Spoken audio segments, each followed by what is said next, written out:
Today is a celebration day. Celebration day, like I said, like we said stated last week, we hit our 1K subscribers. So today is actually a celebration for you guys, and we are very excited about reaching out, pretty much reaching that 1K subscriber goal. So guys, if you're new to the channel, please make sure you subscribe if you have not done so.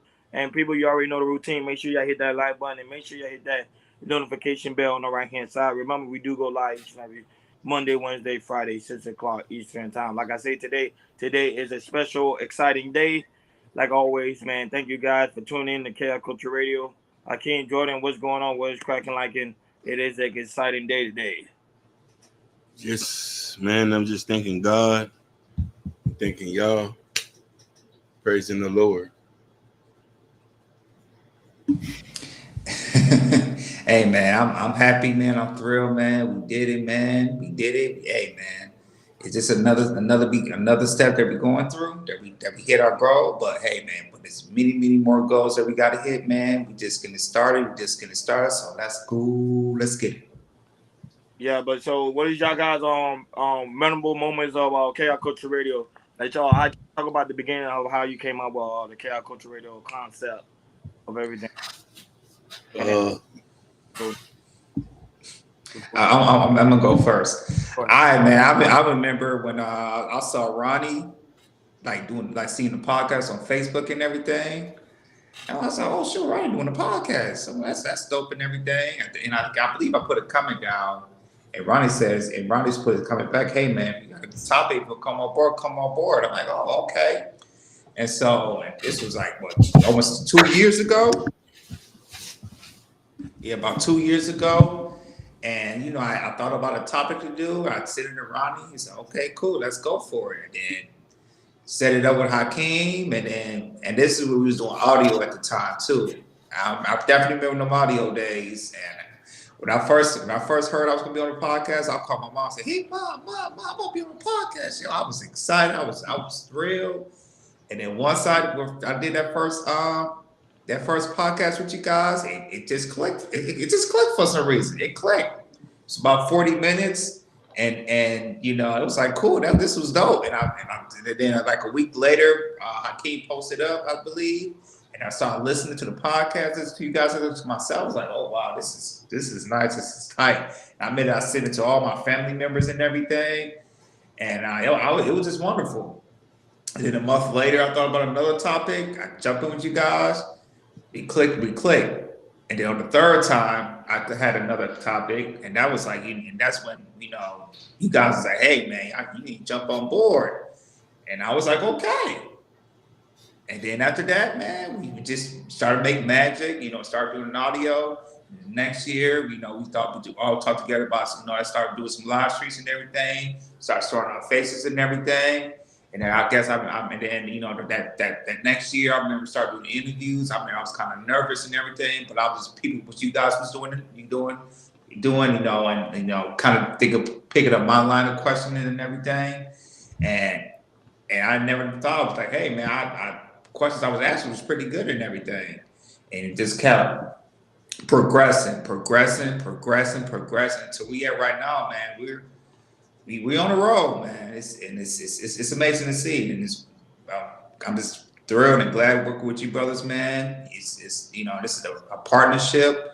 We all want the same thing in a way. We all have our we might have some different ideas, but we all have the same ideas as well. And we just try to help us out. Try to help the community out, man. It's keep going on with the journey, man. This is wonderful, man. I'm just appreciating it, thrilled to be with the Chaos Culture Radio.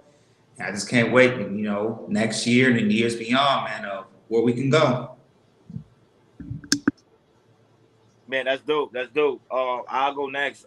Is what's going on? What's going on? No chaser, man. Glad you here.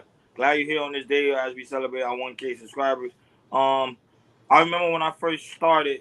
Well, no, first when Hakeem first approached us with the idea of doing a podcast at front of his cousin porch, and it was just a group of us, and it like we all were like because we brothers, so we always in the brotherhood, and we always very ambitious in what we want to do, what we always try to go. And Hakeem Dream was like, I always want to do a podcast. And my thing is, I always want to do production because I went to school for production and I like to be like behind the camera. So when he suggested the idea, I said, "Yo," like in my mind, I'm like, I never did podcasting before. I thought Hakeem was just gonna be the main one, like pretty much doing the thing, and I would just pretty much be behind the scenes. But Hakeem was like, "No, you're gonna be co-host, and then we're gonna go do the thing." And then I don't know nothing about podcasting. People always tell me like, "Ronnie, you have a personality. You know how to talk to people. You know how to do the networking." So that's why I was more focused more on the behind the scenes than actual, talking in front of the videos. So, but then when we actually did our first live, Hakeem was doing live. Now he was doing recording anyway. Yeah. Did it literally? We was in his cousin literally bedroom, and then we was just coming up with different topics. We didn't know what we were talking about. I think that day I actually had something to drink in my hand so I could just loosen up, and then we was just BSing and bull crapping, and then like we were just doing like at least once a day, and then from there we were like, oh man, let's interview some people. So I was like, okay, we started interviewing people. Man, shout out to man, Irresistible Liz, Erica, that got us forever. Never. Girls like used to be in St. Lucie, like and Jordan will always be in the chat. Yeah, man, shout out to Jordan on Hurdle because we would used to post the videos, and Jordan on Hurdle be like the first one to comment, like, "Yo, because we were like, not Jordan on Hurdle, sorry, John Smith. Sorry, I got confused. Sorry about that. John Smith was literally the first one would literally comment and be like, "Yo, I rock with you guys." And I'm like, and then we kept figuring out who John Smith. We thought it was one of our homeboys, someone that we actually know. No, yeah. So we were like, okay, cool. So at least we had one person, and then all of my homeboys started coming on board. But when we first actually started doing the actual podcast going live, but before I talk about us going live, but this is the beginning of how we interview like different celebrities. We thought that was crazy because we thought majority of the time the celebrities were gonna tell us no. Cause we didn't have a big enough name. We only had I think like at the time we only had like 20 subscribers at the time. 20 subscribers, yeah. Interview like Danny Kane, Mm-hmm. like people like Mad Dog. We interview my brother. Shout out to Ray. We interview Ray. We interview different families. I can't interview his different type of family. When Jordan was like, "Yo, Ronnie, I see what you're doing. I want to come on board." I said, "Okay, let's go." Pretty much like he always say, "Let's go, let's get join the team. Let's do it." He was always very contribute to the platform. You know what I'm saying? And it was just a good thing to see. And I was like, okay, cool. But then when we went live, I think it brought a different dynamic to our platform because now people could kind of see our faces. Because before they would not see our face, they would just see our little bubble. But now they see our faces like, okay, these people are just human. They're not just robots. And I think that's what made us have a deeper connection with our audience and also to the also to us as well. Because it's like I told people last week Friday, and I mean it pretty much. I meant what we said. It's not like we friends. It's like we're family. It's like we building this empire together. It's not like one chef that's running the whole thing. No, we all pretty much we all collectively are working as a team, and we all working together. So this platform could be bigger than us, and that's the goal. I want this. That's my dream for this platform. I want this platform to be bigger than us to the point that even if we're not here and someone else is running it, it still be like, okay, KI Culture Radio, we saw them from the ground up, and they actually grow. That's why I say I appreciate Hakeem, man. I appreciate Jordan, man, because I ain't gonna lie, without you guys, I think this dream wouldn't be a reality. And you guys kind of made it a dream come true, even for myself, because I ain't know nothing about podcasting. But shout out to Urban Noise because they were telling me like the people to research and the people to look up to, and I think that's what got my eyes open and understand that the more you are authentic and the more you true to yourself, the more you'll be more and more successful in this game of podcasting. And that's why I say I'm glad that we hit 1K, and I'm glad like what the future may hold for us. Pretty much coming soon. So let's go ahead, Hakeem. Yeah, so 453 episodes, over 1,000 videos on YouTube. This is just something I was laying in my bed, thought about, a premonition from God. I said, hey, I want to start a podcast. I said, I think I can do it too. And talk about things that I care about. I want to give a shout out to Kareem Stevie. Shout out to Urban Noise, Fresh Sound Florida. Because when I brought the idea to them, they said, hey, might as well try it. It's not going to hurt. That's the answer they say. And we went from there. The first 50 episodes was recorded off of this cell phone right here. The first 50 episode audio for this cell phone is not even working anymore. And you know, with Kareem Stevie, she's on the first 50 episode. God bless her. She went and did her own thing. And Ronnie blessed me with his presence. New Jordan Era blessed me with a present. And the gang is here. All I could say is thank God. And I'm shooting for $1 million. That's it. Beautiful take. And that's a celebration. And that being said, cheers to that. And that being said, Jordan, go ahead, do your thing. All right, people. Let's go. Let's get it. I got 3 topics for you guys today, and since it's a celebration, I got 3 topics for you guys. We're gonna chop right in it. So the first topic we gotta get into it. It's still trending, and this happened yesterday. For y'all, you guys didn't know. So yesterday at the Atlanta Falcons game, Atlanta was facing the New Orleans Saints. Shout out to Atlanta Falcons. They beat New Orleans. And prior in that game, T.I. and his son King, they went at it for some reason. So the reason why T.I. was there, the family was there because T.I. he was out doing a performance. I think the first performance he did, he was performing "Bring 'Em Out" before the game started to bring out Atlanta Falcons and everything. And I guess he performed in the second half too. Him, Ludacris, and a few other people to celebrate the 50 years of hip hop. And so I guess I'm trying to find the details of it. But as you see yesterday, King, went on his live, and him, he got added with T.I. and Tiny about for some reason, and it looks like they was about to get at it and everything, and you can hear in the background how T.I. was saying you're embarrassing your family about what you're doing and everything. So I have a little take on here on TMZ, and I'm gonna read it. I'm gonna read a little bit for me. So following the performance, T.I. and King engaged in what started as a playful back and forth, but quickly spiraled into a physical altercation inside their suite at the Mercedes-Benz Stadium. King began live streaming on IG, where he pleaded his case that he knew about hardship like living with roaches while growing up, to which his famous parents scoffed at his story, claiming he ran to his grandmother's house to suck a pacifier because he wasn't allowed into the mansion. So if you guys don't know, I guess King, out of all the kids, T.I. had with Tiny or without Tiny, same thing with Tiny and everything. It seemed like King, I guess he was the problem child, you could say, the black sheep and everything. And I guess he was like the troublemaker in the family. And as you guys heard, I don't know if it's untrue or not, that King used to stay over to his grandmother's house and everything. Stay over his grandmother's house before she passed away. God bless her soul and everything.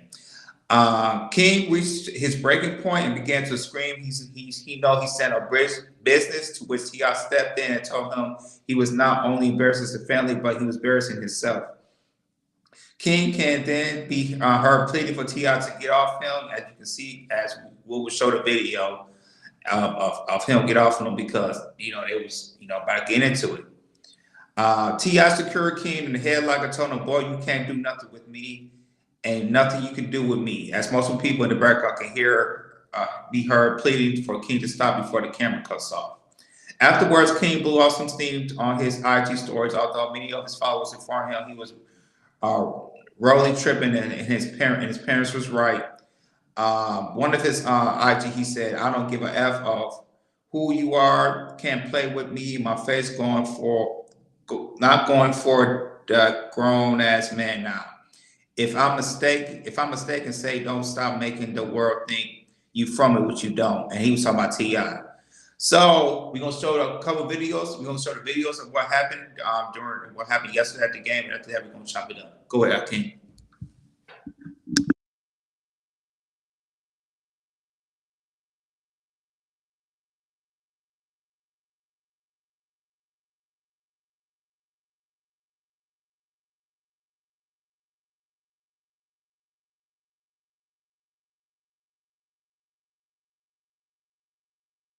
Is that Bay that's in the chat? Sugar Bum? King, have you ever woke up with a roach on your face? No, that's not the goal. All right, then. So there it goes. in your ear. I don't know what you're talking about. I got some in the neighborhood with me that broke up with roach in their face. roach in your ear? Y'all want to go to the bando in my neighborhood? Do y'all want to go to the bando? Do y'all want to go to the bando? To make him look better, he said it, he know not true. Silver spoon, I ain't never ate with that day a day in my life. Nigga, you did have a silver spoon. Look, Sis used to have to come to my grandma's house because I'm getting in the You fight. cried like a baby to go to your grandmama's house. Every day. You used to hold your breath Every and day. throw tantrums to go over there. Neighborhood. I don't want to be in these gates. I want to be outside in the neighborhood. That's why I want to be over there. But they don't understand No, that. I'm gonna tell you the reason why he want to be over there. Y'all ready? Cause he can suck and pacify over there. Till he was 12 years old. He was sucking pacify till he was 12 years old. He couldn't do that in the house. You cried like a baby. Hold your breath. Yeah. They try to say I was over there trying to second pass it, but they ain't gonna tell you everything. Like that, they trying to hide it.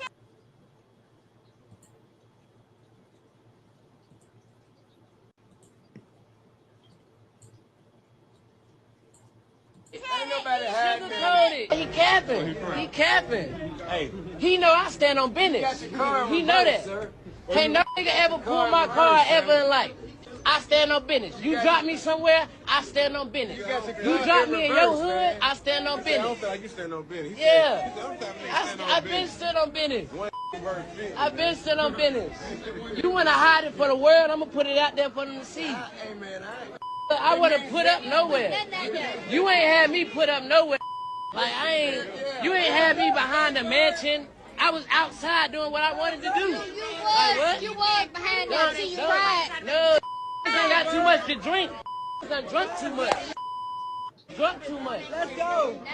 Get mad because we say the South ain't the suburbs. Then he want to talk about some other like this being sick. This being sick. No, I'm being real. You lying. You lying. You up here flagging. You're cat.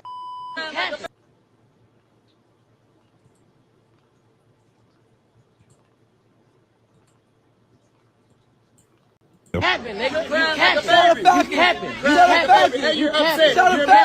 You capping. You capping. I know. I know you. You capping. I know you. I know you. I know you. I know you. ain't no mystery about here. I know you though. Man, I know you though. I know you though. I know you. What's wrong with y'all? Why y'all doing that to me? Y'all know me. You know I stand on business. You know I stand on business. Why you even letting somebody play with me like that? Why you letting somebody play with me like that? Why you letting him play with me like that? Why you letting him play with me like that? No, ain't no joking. Ain't no joking. What do you mean? You are embarrassing yourself and your family, nigga. You embarrassing yourself. You are embarrassing yourself. You are embarrassing yourself. Man, get off me. Man, what is she talking about? Get off me, nigga. Like, what the fuck? Man, get off me, nigga. Well, you can't do nothing with me. Ain't shit you can do with me. Ooh, so as you can see, you know, King and T.I., I guess they always have having problems in the past and everything.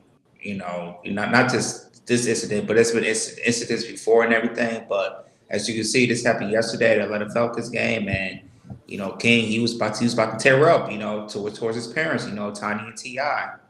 And to me, it just shows like, hey man, I don't know what's going on with King and T.I., but it's something deep that's really going on with those two, man. I don't know if they could resolve it or anything, you know, because you see he don't act, you know, their other kids, they don't, you know, act like that. But with King, you know, he's on a different path and he think he's grown, and I don't know what his mindset's thinking right now. But yeah, man, this this is it's sad to see, you know, family going like this. You know, the son and the father and the mother just, you know, gotta be like that, you know, out in public like that.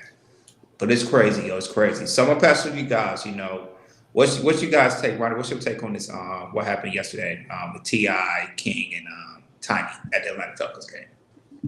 But coming in, we did our opening monologue. Like we stated today. Today is a celebration as us hitting like the 1K subscriber. So if you guys could probably go back after the stream is in, just go back and watch like the first 15 minutes of the show. We talk about the history of Coach Rado, how Ken came up with the idea, how to join the team, and also where the KR Coach Rado is headed to in the near future. But shout out to those that already came, that pretty much coming into the chat, like always, the lovely Natasha Vincent, and so also the lovely Terry Bryant. Urban Noise, you already know what time it is, and welcome Poppy Blanco, and also the lovely Sugar Bum. Well, I don't know, Sugar Bum is not my cup of tea, but Spicy Bum, that's my dog. You hear me? But but yeah, well, back to the topic, back at hand. I love you, Natasha Vincent. Thank you for all your support, baby. I just want to be careful because at the same time, this is T.I.'s family. You know, we don't really know what really goes behind the scenes when it comes to the aspect of their family situation. So I want to put a disclaimer out there. I just want to be careful what I'm about to say. So I'm not going to go too much going in. But I'm going to just say, Little King, from listen to DJ Academic. Shout out to DJ Academic. He did a great take. I actually listened to it this morning. He actually did a great breakdown on the aspect of their whole situation. I didn't know King was actually raised with his grandparents, allegedly. That he was never at the Harris household. Like when he was growing up in age, he was always with his grandma. So therefore, I think his grandma I think his grandma lives in the hood, supposedly. If I'm not mistaken, I could be wrong. Okay, chat, y'all can correct me, but I think his grandmother do live in the hood. That's why he always refer to himself to being hood, raised in the hood, because I think in the aspect of his grandma, majority of the time he was always in his grandma's house, which to me makes no sense. But however, it makes no sense, but however, it do make sense because at the same time, remember, keeping in mind T.I. and Tiny, they was always traveling, they was always going on tours. You know, T.I., you know, at one point he was, hey, Miss Lynn, what's going on? At one point, they was always leaving their kids at home. So when that push come to shove, majority of the time they don't really have their parents there. They are raised, like I say, with the grandparents or raised with their brothers and sisters, and they're pretty much watching them. So and not only that, but remember, Little King was all, because a lot of people was upset, like why he's always in the camera, why he's always doing things in the camera. We have to keep in mind, Little King was actually always in front of the camera since he was a baby. Because remember, at one point they T.I. had a VH1 show where you were talking about his life, and you will see King as a little child. So it kind of make logical. It probably say it's not true. His grandma doesn't live in the hood. I would say, correct me if I'm wrong, but I know he was mostly raised with his grandmother for sure. So it was like that was it. I kind of get his situation, and now that I think deep down inside, I don't think he respect T.I. like respect him, because remember in the same time T.I. also had allegations about him cheating on his on Tiny. So especially as a child growing up and you hear stuff like that, it makes you kind of resentment from your father. Yeah, he was spoiled in the aspect of, remember, he pretty much have a silver spoon in his mouth because he lives in pretty much in a gated community, a beautiful community in Atlanta, Georgia. Like not everybody can go to that community, but at the same time, some people, they still won't respect their father, even though their father did everything he could to make sure their family have the best, pretty much the best in life. But I just want to hear Hakeem and you, Jordan, y'all take on it, and then I'll come back when it comes around. Go ahead. So you see this situation, there's a term called survival's guilt. And King is trying to prove himself. And I also want to say something too that it might go over a lot of people's head. T.I. was there, but he wasn't there. T.I. has other kids from other women. So his time was spread it out. King seems like a person who has a lot of aggression and a lot of emotional problems because he wasn't under a man's tutelage to help mitigate his emotions. He actually is very emotional like a woman. So it makes sense that he does that. Every issue that he ever had within the last year or so is trying to prove himself. T.I.'s oldest son, Damani, ain't trying to do that. Damani's very cool and mild-mannered. You feel me? Damani actually could rap. Damani actually is very respectful. All these kids has been very to be privileged, but to understand is this: you don't need to be so close proximity to the ghetto. Is this, and this is why I say it goes over a lot of people's head. A lot of people would say that, oh, T.I. been there. He's been there, but he wasn't there. Same thing with Future. Same thing with Nick Cannon. All these guys who have multiple children, you don't have enough time to nurture these kids. Regardless if you financially take care of them, now you a telephone daddy and a paycheck daddy. You're not actually a real daddy that's there every day. My dad is a real dad. My dad bought me my first pair of Timberland boots. Took me to my first Boy Scout meeting. I remember those in my mind vividly. My brother like a dad to me. My cousin's dad is like a dad to me. He cooked me meals. He used to cook me meals when I was young. I don't know if T.I. daddy ever did. I don't know if King daddy ever did that to them. I don't know that he ever reeled them or took him out to the park or bought him games and doing this and that. Christmases and birthdays is not enough. That every day maintaining a child is serious. So just because he has money doesn't mean he was an active father.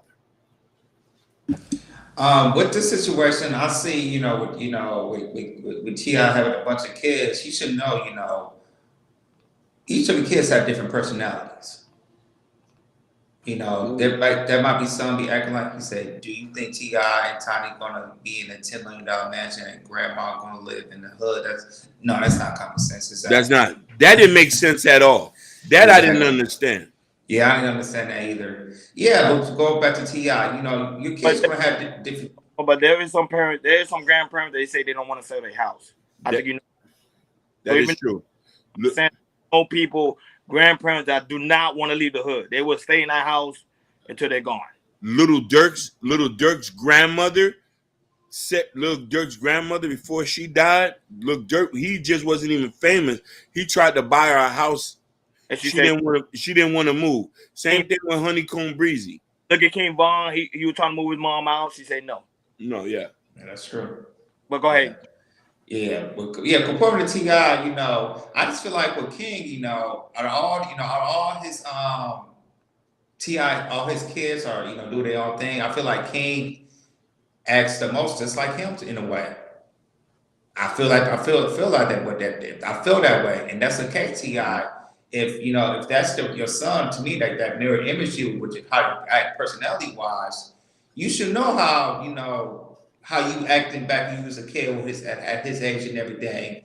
And you should know, hey, if my son acting like me, okay, maybe the stuff that my father wasn't there or my mother wasn't there, I can be there because King's acting just like me. But I just feel like with T.I., it's like since King's acting like this, he's a certain type of way, he's calling for help.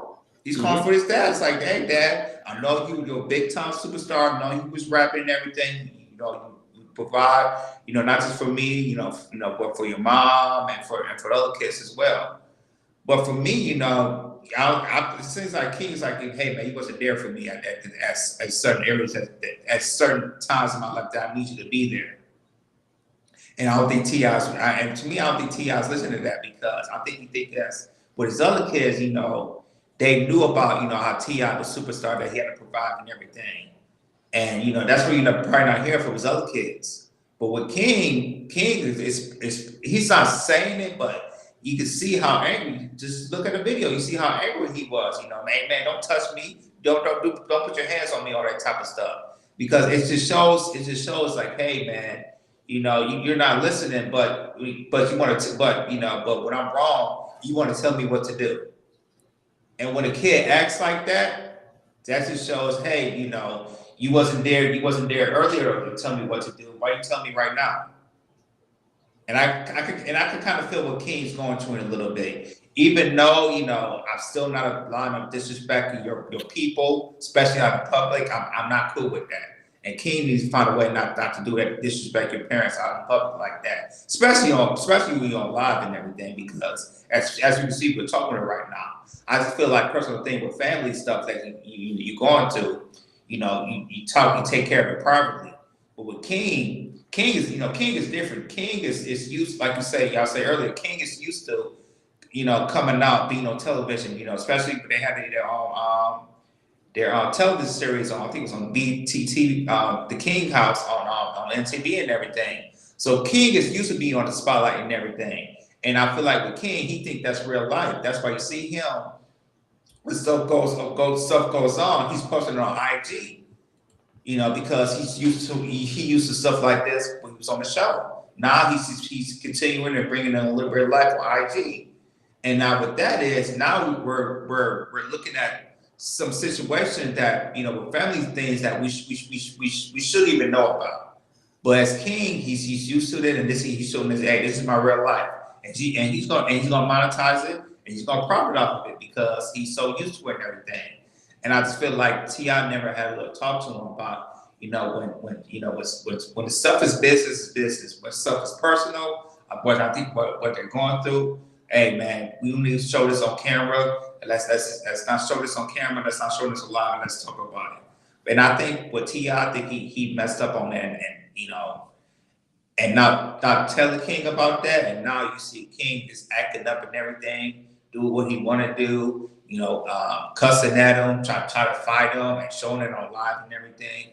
And King will say, man, let me tell you how you really are. Just like a similar situation, but we see that situation of Romeo and Master P going there like that. But I feel like Romeo kind of handled it in a respectful way, even though he posted on the internet, he didn't really cuss at his dad as King did and everything. So I feel like with the King and T.I. situation, I just feel like T.I., he's just he's a different type of personality that he wanted you there, even though he was working. Maybe he had to call him or anything that like T.I., I want you there or something, but you wasn't there, and I feel like T.I., he's still kind of missing the mark of what King wants and everything, and that's why King is really spurling around. Do what he want to do on Instagram with the families around the public, and it just make it look it's make it look bad too. Even though it's embarrassing, for King and the family, and it's kind of embarrassing with T.I. too. T.I., you got to feel a little bit embarrassed of how you let your son put your family in a situation like that, and and posting on IG. And now we're talking, not the whole world, the whole America's talking about it because the situation happened yesterday. And it's just sad to see. Hopefully T.I. can really wake up and try to get a better relationship with King. No, Poppy was saying in the chat, he said, of course, when you watch the show, it shows like all his family together in one household. But people got to keep it in mind too. Sometimes they'll do things for the show to make it seem like they're all in one household when they're really not all in one household. Keeping in mind, you understand something about these celebrities. They don't tell everything to the public, everything that's actually going on in their household. They just don't. That's not logical. It makes seem to us they together and they all get along, but behind the scenes they really don't get along. That's the same thing what happened with Little Boosie. Everybody thought Little Boosie, all his kids get along, but then later find out they all don't get along. So that's just how family works. Everybody know there's family that you actually live with, and you be like, we can't get along, so I'd rather go my own way and go my own route. Majority of his kids now, I think his daughter recently, she did an interview how she was embarrassed how her father was talking about her virginity. T.I. I forgot which one was it. So I'm saying, like, we don't know what actually goes on within their house. Zonika, I think that was Tiny's oldest. That because you're like, why is he talking about my virginity on social media? So T.I., that I'm saying, like, certain things is not meant for the public. Stuff like that. Like her virginity, to me, I think T.I. dropped the ball on that aspect. So that would say Little King is reacting to something that's really going deeper inside within that household. She said no is Denasia. Thank you, Sugar Bun. But I'm saying we don't really know exactly what's going on in the Harris household. But Little King is literally reacting to whatever he have towards T.I. That would say we don't know how their relationship is actually growing up. We just going by what the TV show us and what they display on the camera. And that's why I say that's one thing I hate about the camera. Like when people record family function and family events or family tragedy, because you don't know exactly what happened, and then we just speculate and just going by whatever someone else say in the comments. Go ahead, Hakeem. So I wanted to address something. Papi Blanco, you do got a point. I don't have 100% information. I just only can go by what's on the media. King had did an interview and said every time he did the show, after the show was over, they took him right back to his grandmama house. So you know what I'm trying to say? So that's the thing that he said. I don't know if it's true or not. Another thing is this. A lot of these people are not living the way it's supposed to be living. And this is what Ronnie has said. I don't know if y'all remember this. Zonika, which is T.I.'s oldest daughter, not his stepdaughter, which is Tiny's daughter, she had got kicked out of an apartment with her baby daddy. That was a year or so ago. She stopped paying. Facts. Stop paying. How you stop paying and you got $10 million? He stopped paying. Yeah. You know what I mean? Like T.I.'s your stepfather. So I'm saying I can kind of understand where there's things that's going on in the back that people are not talking about. The only person who I know that keeps his mouth closed, and I don't know what type of temperament he has, is Damani. I just like the kid. The kid doesn't go online. He sticks to his music. He minds his business. But I do know these kids, and this is why, two things. Just because you have money don't qualify you to be a good father. It qualifies you that you can be a provider. That doesn't mean you're going to be an excellent father. Two, if you're not active in a kid's life, you're not going to be able to keep them in check. King is an example of a kid that has not gotten no discipline. And Jordan, you are right. He acts just like T.I. Both of these guys are looking for acceptance in the ghetto when these guys really wasn't hood like that. And I'm only saying that I've never met a guy that's so hood that overly acts hood like that. They say, man, I stand on business. T.I. acts the same way. This whole King of the South persona, I'm gonna bring, him having a paperwork party when real gangsters don't care about none of that stuff. Drop the link on the show. I think I probably want to jump on the link. He said drop the link if you want to. Hey, the voice of Venus. Shout out to Voice of Venus. She's in the building. Yeah, shout out to the Voice of Venus. Welcome. Yeah. Great to have you here. Yeah, you can drop the link in the chat. Yeah. Today's a celebration, so we could chop it up. You know what I'm saying? Exactly. But I agree with Hakeem saying. I agree with Poppy saying. I'm not against what Poppy's saying. I think but at the same time, these guys, they act a certain way, but then when you really talk to them and have a conversation, you be like, man, these guys ain't really gangsters. You know what I'm saying? They ain't really gangsters at all. Go ahead, Jordan. Same thing. It's like the same thing with T.I.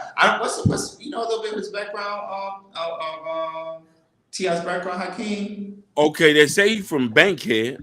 Okay. In Borden Homes, which got took down. He was beefing with another rapper, which was Shorty Low, who is actually a documented drug kingpin in that area. Shorty Low had loaned him his car in their first video. But they say he wasn't really in the streets like that. Nobody really could vouch for him like that. Yeah, nobody can vouch for T.I. Nobody could vouch for him. Boozy, Young Jeezy. Oh, yeah. Bro. Let's Gucci too, right? Gucci Man too, right? Oh, Gucci Man stamped. Stamped in Atlanta. Like you ain't go the Amigos, like those, like they are really street dudes. T.I. is like, I don't really know because I don't really know T.I. on a personal. We don't know his history. Like, you know what I mean? He went to jail for trying to buy guns. We don't know his, you know what I mean? We definitely know like Shorty Low did some prison time. Shout out to Tamika May. She said Shorty Low was that guy. He was a document drug kingpin. What? Shorty Low. He had 10 baby mamas. Like he was out here. Like T.I., his, you know what I mean? Jeezy as well. Jeezy has criminal charges dating back to Columbia, South Carolina. He used to sell crack in South Carolina. I'll never question him. And he was repping Macon, Georgia. So, you know what I mean? This the thing. But T.I., on the other hand, a lot of these guys are fighting for respect, fighting to be accepted to the ghetto. King is doing the same thing. He's lashing out, looking for respect. And sometimes, here's the thing. A lot of these kids who grow up under famous people, they sometimes fall in their shadow, and it's hard for them to get out their shadow. They want to be their own people, but it's hard. You're going to always be classified as that. And King is going to get himself hurt because he wants to be the super thug. It doesn't pay. I don't really think so. He's going to get himself hurt because the simple fact is he's not going in. You see, he's not going to like old block. He's not going to these like the rough areas in Atlanta and Bankhead. Like he's not going to like South Carolina, where some parts of South Carolina is really thug out. He's not going to places like that. The stuff he's acting within his community, and that community is mostly gated. That's why it's like, Little King actually did a video of him in the hood. Let me give you an example. God bless the dead Gilly the Kid. His son Cheese. Yeah, exactly. Oh. That's a great point. He was in the hood in Philly. King won't go there. King will not go in the hood. But look how he's been acting just at the Waffle House. He's gonna run into somebody. Shout outs to Blanco. Blanco say he's 20 years old. But he's doing that. I think he's just really doing that for shock value, like for clickbait. He needs to be. Not in Atlanta, like they should be doing that in clickbait. I don't know. To me, because King, he getting lucky, yo. Lucky.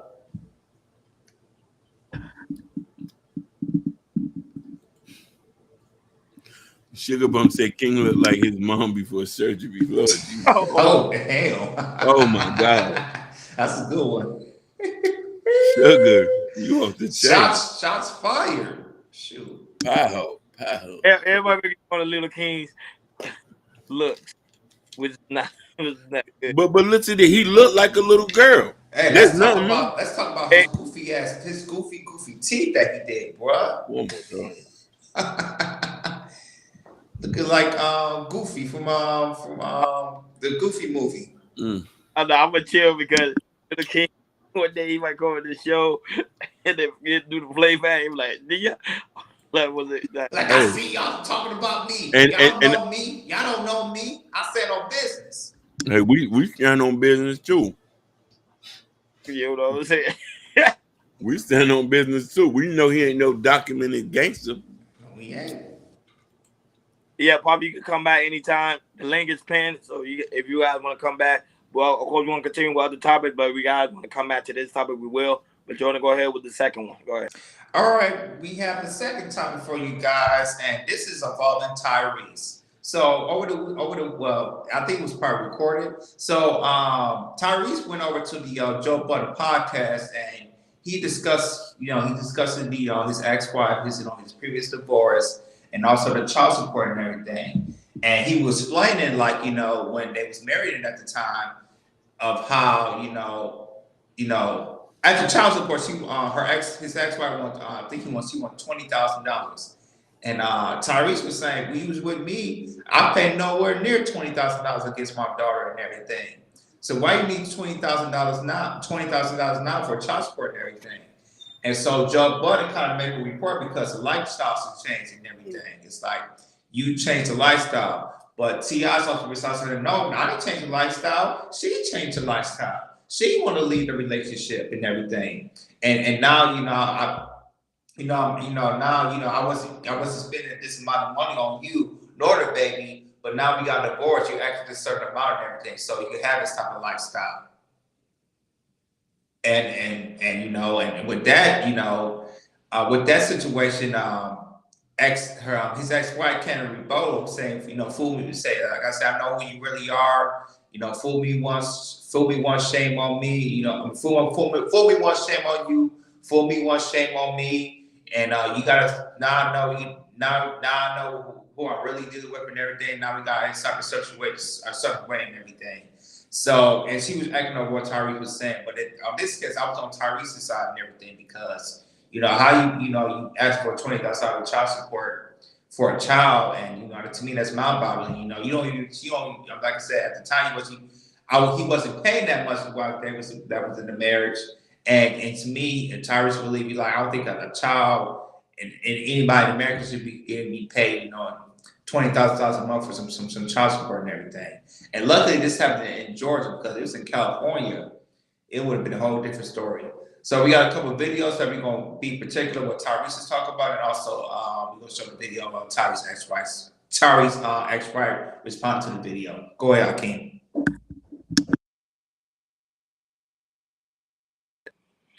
Shout out to Ashton and shout out to Y High. Welcome. Thank you guys for coming by. I forgot to give you a shout out, Y High. My bad. Go ahead.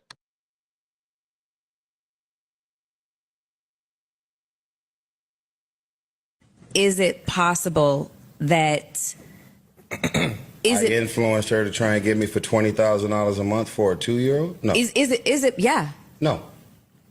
We never spent $20,000 on my daughter when we were together. Mm-hmm. And I had the money. Yeah, but I don't like who spends that kind of money on a kid. Mm-hmm. She was 1 when she took my baby from me. We never spent $20,000 a month on our child, and the credit card was wide open. So what the fuck do you suddenly need that kind of money for? You changed the quality of life. I was going to say the exact same What thing. happened? Like No, he the didn't. quality of life. No, he didn't. Yes, Do he you did. you don't wait, Ish? You don't think the quality of He her did. life changed simply He by did. simply by entering his existence and his orbit? Did you hear what he said first? Yeah. He said Yeah, he never spent that. during the When they was same together. quality of life, you did not spend $20,000 in 1 month And she never became with an me, open credit even while card. being So with the me. $20,000 a month, you can it's not changing the quality of life. Yeah. He's saying with the high quality of life that we had, we didn't spend 20 bands. So now, why is $20,000 a month needed if we never spent that? He Is also what he said, And she he also said- complained he also every said- step of the but way he also about said, spending or and I had it. overspending. He also said, and I had it, and we never did that. True. Okay, but now the person that had it is gone. You miss it. You pivoted, but go ahead. How? No, The expenses are the expenses. The expenses are the expenses. He's saying if let's say I never spent $20,000 on her a month. Yeah.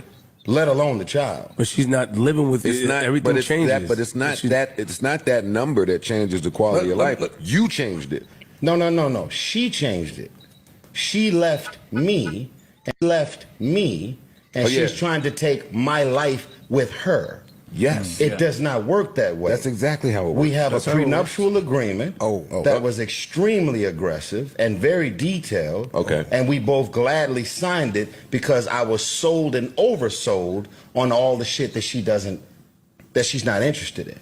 So when the fuck did you suddenly become interested? Do you think social media played a role? I can't answer anything for it. I can't Okay. put no words. I'm saying from a first person experience, I don't know who the fuck you are right now. But for men at your level, you catching the short end of it with 20 a month. I'm not paying that. That's what they're trying to get. Yeah, hey, probably welcome. Welcome to the panel. Yo. How's everybody doing, man? I wish you well. I don't wish any harm on neither one of my exes. I wish them well. But if you think I'm about to be on these motherfucking flights day and night, 17, 18 hours at a time, traveling around the world, COVID, pandemic, and whatever, and you just at the house, how many flights you do this week? 30?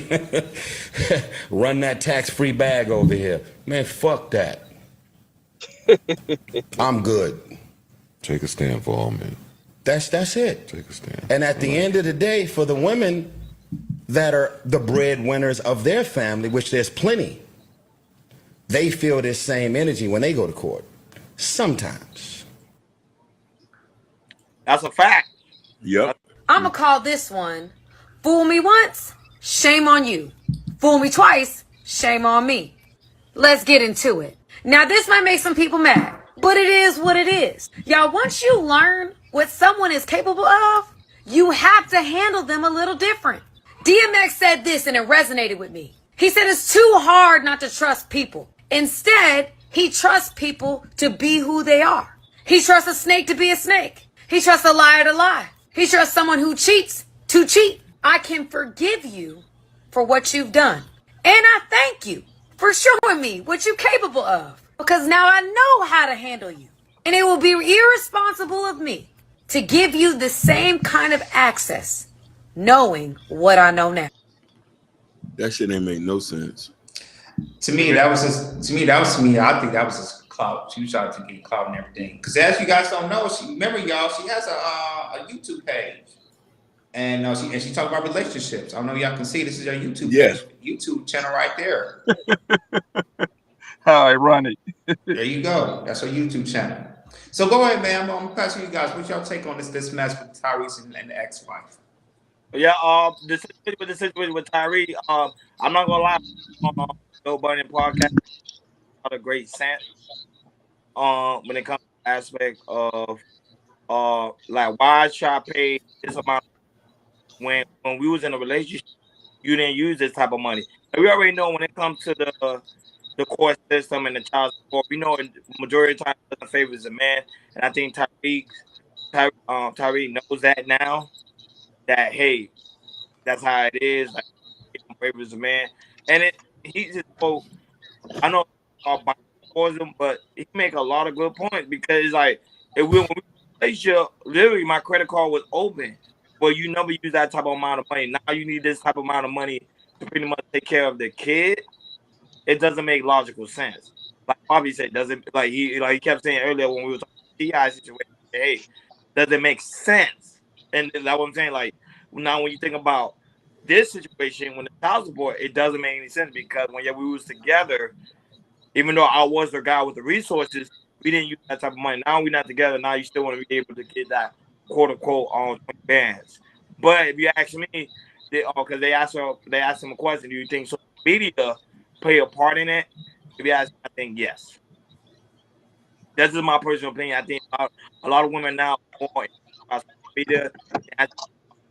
That's just my personal point of view. Go ahead, Papa. Yo, can y'all hear me clearly?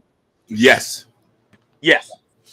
Yeah, hey man, congrats. Y'all got to 1,000 subscribers, man. Congratulations, fam. Thank you, brother. But hey, thank these two guys. They've been hitting it. They've been hitting it. They got us to that last race. Yeah, my Haitian nigga, man. Zapa say, man. Mamboule. Yes, sir. Yes, sir. Yo, man. Let me start by. Okay, what you want me to start with this? With Tyrese. Okay, wait. We talk about Tyrese right now. Fuck it, right? Since when it takes $20,000 to raise a goddamn baby, bro? Yo, I got a simple fixing to all this shit, my nigga. Mm-hmm. If you wanna charge the father $20,000, why don't you just give him the fucking kid? How about that? That is obviously he's the better parent. Obviously he got all the money. If I'm a kid, I want to be at my dad's house. He got all the money. He got the big house anyway. He got the best toys. I don't want to be at mama's house. I want to be with my dad, right? Since when it takes $20,000 just to get by for? Yo, how many people even make like that little kid made 40,000 literally in 2 months? Most people don't even make 40,000 a year, bro. And they got a roof over their head. Mm-hmm. They got a roof over their head, right? A whole apartment. Yo, you can put a baby. I don't know if you got parents over here. I got kids, bro. You can put a baby in a goddamn drawer, my nigga. That's a tiny space they need. You know what I mean? Like is this kid rolling up on a Rolls Royce or something? Like, if this little nigga need a mansion to live or something? Like, what the hell, son?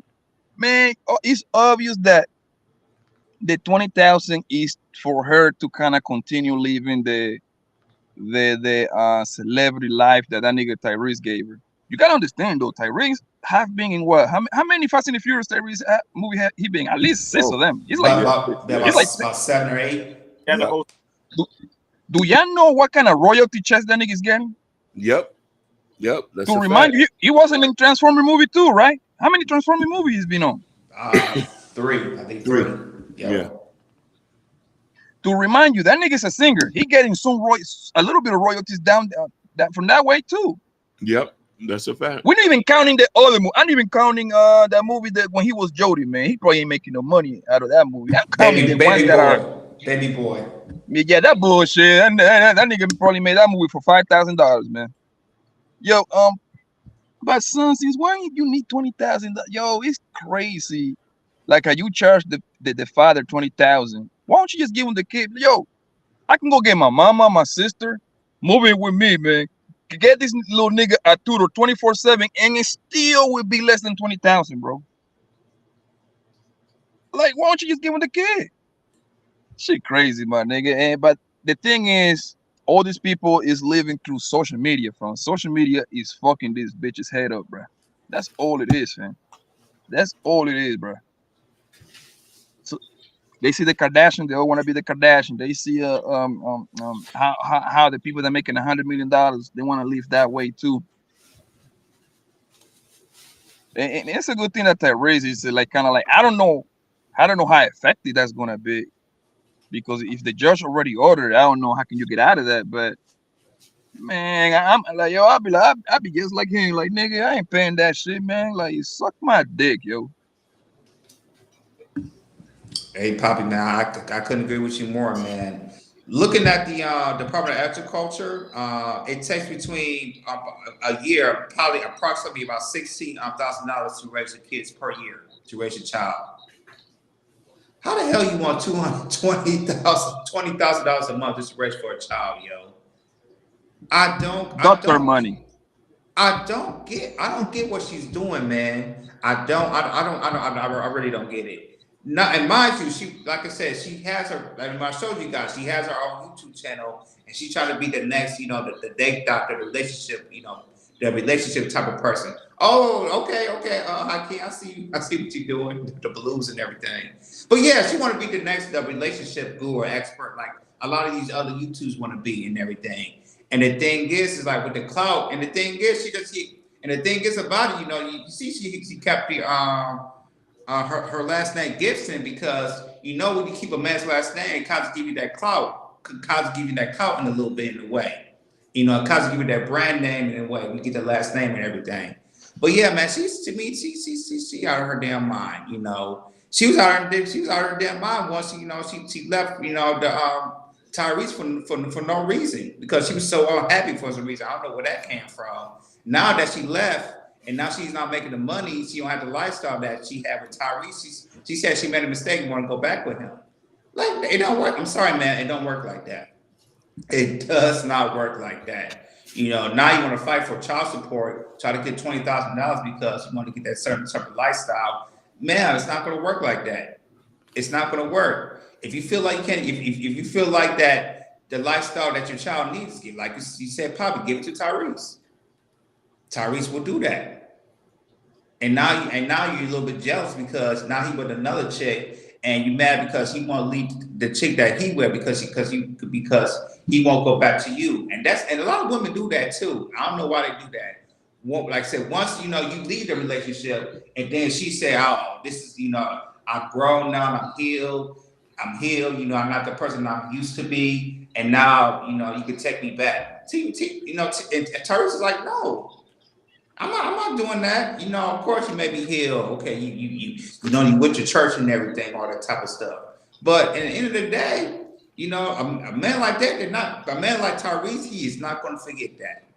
And I with Tyrese, it's like, I'm not going to get back with you because what happened, you changed, and that you changed, and now you saved, you're healed, all that type of stuff. Now you're a different person. No way.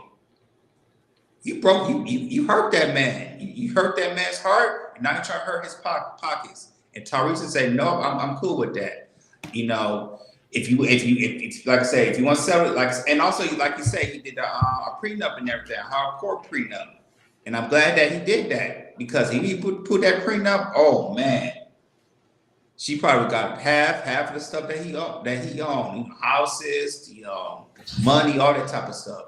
But yeah, man, shout out to Tyrese, man, just standing on his ground and standing up for men, being in this situation of, saying no to child support, paying $20K a month. Hey, you better be maybe $4 or $5K a month, but that $20K a month ain't happening. Go ahead, Hakeem. This where I'm gonna have an issue with him, man. He didn't do the proper vetting. After you had their first situation and they kept your daughter away from you, your oldest, and she dragged you through the media, dragged you through courts, you should learn your lesson and say, maybe this is not what you want. If I went through something like that, I'm going to learn. I need to find somebody that's either equal or have more, or that's looking for something different than what I'm looking for. Because and this is the thing. This is the sad reality of becoming rich and famous. A lot of people who get with you not going to love you for you. Unless you was with the woman, y'all came and grew up together from the slums. Those situations don't tend to stick. 90% of dudes leave the girls that they came up with. 90% of them. Kanye West had a black girlfriend before meeting what's the girl who do the slut walk? Amber Rose. Kanye West had a girl that he was dealing with in college. As soon as he became famous, we don't hear about her no more. We don't even have pictures of her anymore. Yeah, she was solid. Solid. That's solid. No you know what I mean? You leave her to go for Amber Rose and you go do this. So, and Kanye pays $20,000 in money child support. You know, that's nothing. But Jordan, this was. Go ahead. You paid $200,000. Yeah, 200,000. So I'm saying proper vetting is important, even in our level as men. You know what I mean? It's very important because you could leave with your wallet, your last name, and be in financially shambles that you'll never recover. Some dude told me this in Massachusetts one time. The woman who you have kids with determine your future and your kids' future. Your kids can end up in poverty. Your kids can end up in situations that you don't know. Because 90% of the time the kids are with the mother. You're just there to pay for them. Yo, I gotta disagree with you, Brody. Because go ahead. Go ahead. There is, I don't care what amount of quote unquote betting you can do, bro. You cannot predict this situation, man. Let's be honest, bro. Like, is your parents together? 42 years. Okay, cool, perfect, bro. Right? If your mama wanna get up, I mean they probably old by now, but let's assume if your mama wanna get up and say I am done, there is nothing that your daddy can do, bro. She just gonna go to that court and file that paperwork, bro. Right? That doesn't mean that your daddy didn't do his homework. What I'm saying is this shit can happen to anybody, man. All that betting shit, bro. It comes down to the draw of the luck at this point, bro. You can females change. Females change on you like faster than the rabbit get fucked, bro. Especially when you got that kind of money, bro. When you rich, I always tell this to people, bro. When you rich, bro, none of these hoes gonna love you for you, my nigga. Those days are over, nigga. They're gonna love you for that thriller. They're gonna love you for that thriller, fam. If you looking for love, my nigga, hey son, that ain't for you, my nigga. Like that. Do you think anybody gonna love Jeff Bezos for him? Nobody in this on planet Earth will love that man for him. Okay, they're gonna love that long bank account. He's the richest man on planet Earth, bro. You see what I'm saying? So all that betting shit becomes to draw the law, bro. Like you can bet all you want to, especially when you have a kid with a bra. Females change, their body change, bro. So next thing you know, the homegirl is talking shit to you, fam. You see what I'm saying? So he's like a 50-50 at that point. So when people say that betting shit, bro, I don't really. I'm gonna assume like Tyrese. I'm gonna assume he betting homegirl. Homegirl probably give her no sign. Homegirl probably was acting mad cool, mad lovely. Nigga, as soon as he put a baby on her, nigga, homegirl changed because she already got it bad.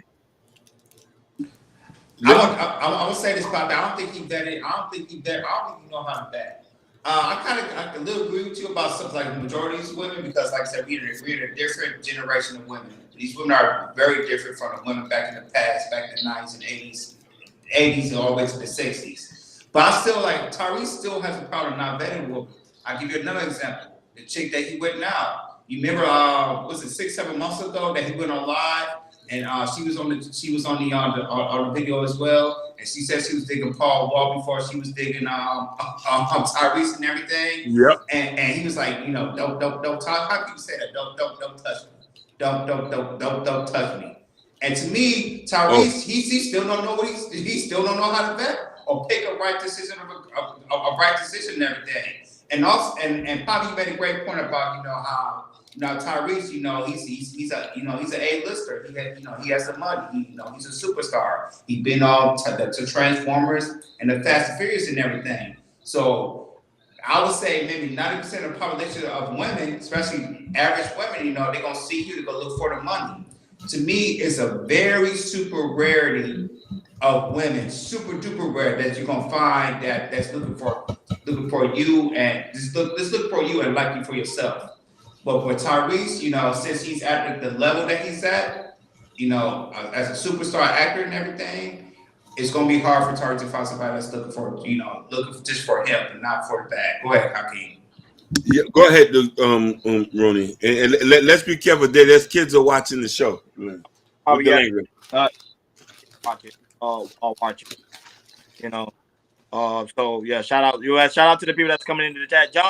John Smith, we gave you a special shout out in the opening monologue. Go check out after the show end. Go check it like the first 15 minutes of the show. We gave you a special shout out for the number one in the chat when we first started. Shout out to Motivating Vision for being here. Shout out to Sherry Bryant, aunties, also Bobby, right? I'm saying the name right, Hakeem, Bobby Bryant for being. She looks like a diamond. Yeah. Shine bright like a diamond. Say it again, Hakeem. I say shine bright like a diamond. Oh, okay.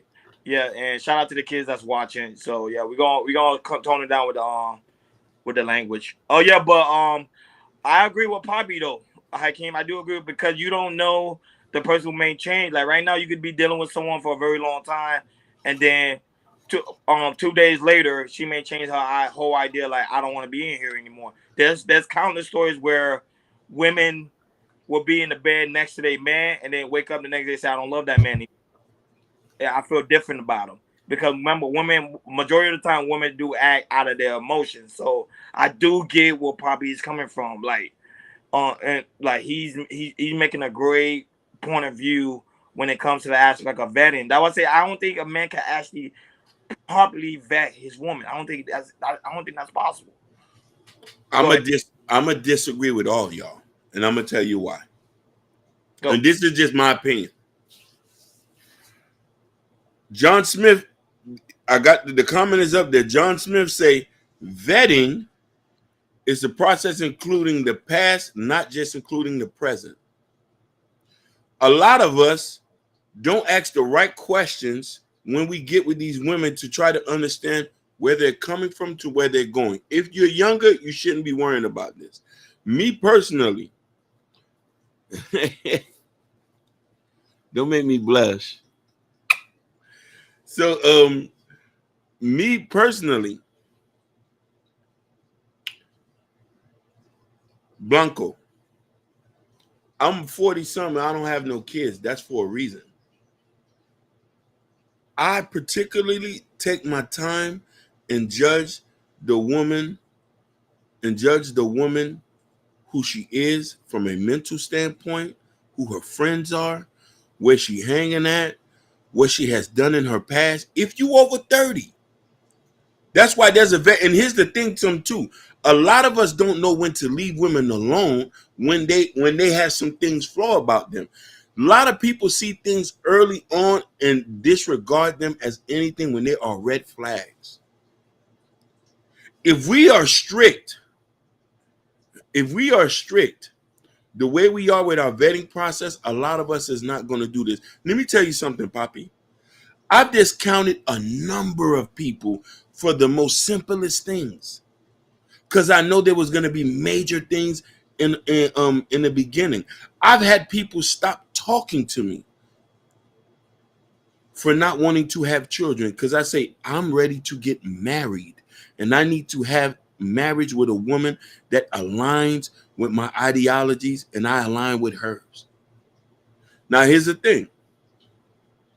When you have money, if you're not properly dealing with the woman, after you done been through a bunch of breakups, you can't just jump into no situation like that. You got to learn. Most women, listen, most women do this unconsciously. Men don't. As we're healing, we're still having sex with women. Women remove themselves completely from the dating scene. If it's something traumatic, they're not on the apps. They're not doing this. Us, we still smashing. We still smashing. I got to get this pain out. I got to get this pain out. This is why we end up in situations where a lot of our brothers have 4, 5, 6, 7 kids. I know somebody personally who did that. I learned from him to say, brother, you not vetting. A fat ass can't do nothing. Can she cook a steak? Who her mother is? Was she raised by her father? How her family is? This is why I say when John Smith say past and present, Tyrese already had a messed up marriage. No, but go ahead. Now, though, even though a woman could be raised by a father, she's gonna end up being a good woman. That don't mean anything. It's a woman's choice to decide to be a good woman or not. That's a person. You're right, but here's the thing: from a statistic standpoint, you have a higher chance. We're not saying that a woman who raised with a parent ain't gonna be messed up, and we're not saying that a woman who wasn't raised with a father ain't gonna be a good wife. There's many good wives who didn't have fathers, sometimes as an individual, but we just say you have a higher probability. If a woman was raised with a 2-parent household, she's going to try to commit a little bit longer and have not been through the traumas a woman who didn't have a father there. I'm not saying the woman who's been through trauma can't get herself together, but you have a chance of things happening in that relationship. Yeah, I don't think the 2 parents means anything at this point, at this time in life. I'll tell you why. I tell you what, when it comes to I like that. I like that. We're having a serious conversation. Go ahead. I'll tell you why. In every city in America that you go to, who's usually the biggest hoe? The man. Nah, come on, man, stop. That's only for female. Listen, the biggest hoe in every city that we go, the biggest hoe that every city we go is usually the pastor daughters. How many pastor daughters y'all niggas ran through? I've never ran through a pastor daughter. Listen, Poppy, I've been in the streets. Poppy, I've been in the streets. So I have maybe a different. I'm just saying this. I have a different outlook on what is the biggest whore compared to what you're saying. I've been to church many times. I've never had a chance to sleep with the pastor's daughter. Shit, man, I got a bunch of them under my belt. But look, what I'm saying is simple. It's like this. Can the 2 parents help you? I'm pretty sure he can, bro. But bro, when a man get with a woman's son, you pretty much at a hunger mercy, fam. Like everything can be good from the man's point of view. Once she get it be one day she get up and be like, man, I ain't happy no more. Because that's what usually is most of the breakers. I ain't happy no more. They bounce on you, bro, and that's it. And ain't nothing a man can do about it. And you know what it is, bro? The number one reason why that kind of activity is going on is social media and her hungers. When you're in a relationship when you're in a relationship with a girlfriend, your biggest enemy is goddamn Instagram, Snapchat, and her best friends. They're gonna get involved in your relationship whether you like it or not, fam. True. That's just how it is, bro. That's true. The best thing you can do as a man, bro, if you get with a girl, my nigga, you need to cut her best friends off, bro. You need to kill that noise. Hey, man, you ain't gonna be over there no more. Because she's gonna be your biggest enemy, fam. She's gonna try to take home girl on girl stripping and hot girl summer and all this bull. You know what's gonna happen after that, bro. No, Tamika ask a question. Tamika say, why are you sleeping with loose women? Because it's easier. You don't have to put too much of a work to sleep with her. Go ahead and just sleep with her. That's why guys are sleeping with loose women. It's easy. It's a good process. They're like I can't stand going out there and going back. So here's the thing, Poppy. In the vetting process, why are you dealing with women who's on social media all day? That's a part of the vetting process. Can I answer? Go ahead. The entire world is on social media, bro. That's something you cannot escape. No. Listen. Not everybody, Poppy. There's some people on here. There's some people on here who get on here. There's people in this chat room right now who clearly get on here just to watch television, but they have no activity on Instagram, Snapchat, or this. There's some people who I know personally who but that's you're talking about the very, very minority, bro. You talk about like 3 people out of every 100, bro. Like, let's be honest. Let's be honest here. No, I understand that, but I'm just saying, if we're vetting somebody and the first week I meet you and I see you're posting 1,000 pictures on yourself and you're doing lives and you're talking about stuff, don't you think that would disqualify you from being with that woman? Repeat that one more time. Sorry. So let's say, for instance, you meet somebody and you said you clearly said that social media is an issue, right? No, not for me. Like, that's not a deal breaker for me. I just understand in the kind of times that we live at. No, but it's a deal breaker for me. Okay, go ahead. It's a deal breaker for me. If I know that you in tune to that and it's clearly not for business or for family and you want some other stuff on there, we can't get together, baby. We cannot get together. I'm the one. I'm the one. Facts, Hakeem. I only have YouTube and no social media at all. It's people who just do this at all. Listen, I'm not active on none. No, I don't have Snapchat. I don't have this. But if I meet a woman and she posting pictures of herself constantly and chatting with men, I say that's too rich for my blood. You can vet like that, but I do agree with what you're saying, Poppy.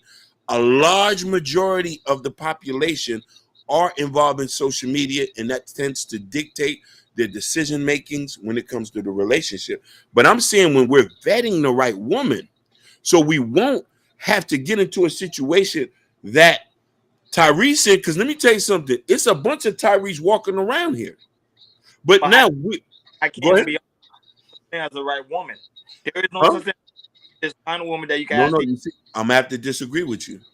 Hakeem, you know how many people say they've been waiting for the right woman, the right man, and they right now in the grave? Because there's no such thing as the right man and the right woman. Okay. I find someone that's gonna pretty much grow with and you can build with financially and spiritually. That's it, bro. Have we ever asked the question, were we the right man for that right woman? Bro, were we ready for that woman at that time? Because I'm gonna tell you something. I've met tons of great women in my life. Oh Lord Jesus. But then you didn't say that. Are you with them? I wasn't the right man. I thought I was. I was a piece of shit. I couldn't. Okay, let me ask you this. Okay, let me ask you this. My bad. Sorry. Let me ask you this. How many girlfriends do you think you have on your entire life? You see, I don't want to say it because I still want to look good, Poppy. Hey, you know where I'm going. Okay. You don't have to say the number. You don't have to say the number. I'm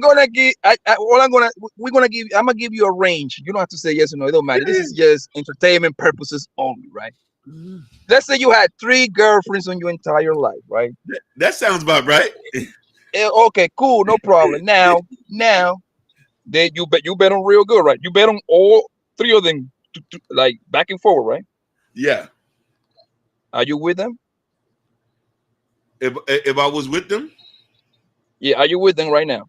No. I'm not with them. One passed away, and the other 2, one passed away, and the other 2 I fumbled the bag with them. Now, how who ended those relationships, them or you? My toxicity made them leave me alone. That's not what I asked. Who say we done? No, they ended it with me. The other 2. And that's my point. What I'm saying, bro, we don't get up and leave. Say we done. That's it. But listen, I didn't tell you the whole story.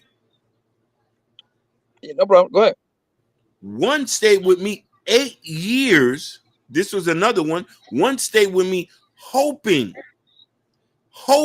that I would change, but I was such in a street in it. She had no choice but to leave and got married to somebody else. So, okay, for prime example, would she consider you to be the right man at the time? From an emotional standpoint, from an emotional and spiritual standpoint, she said we was equally yoked. But I was too wild of a nigga that I wasn't good for her. But here's the thing. This is why we got to give black women credit. And listen to me, because a lot of other races is not going to do that. I'm trying to take accountability because listen here. There's somebody else who knew me when I was in another state. And she could tell you, I used to hug the block all the time. When I was with this person had their life on track.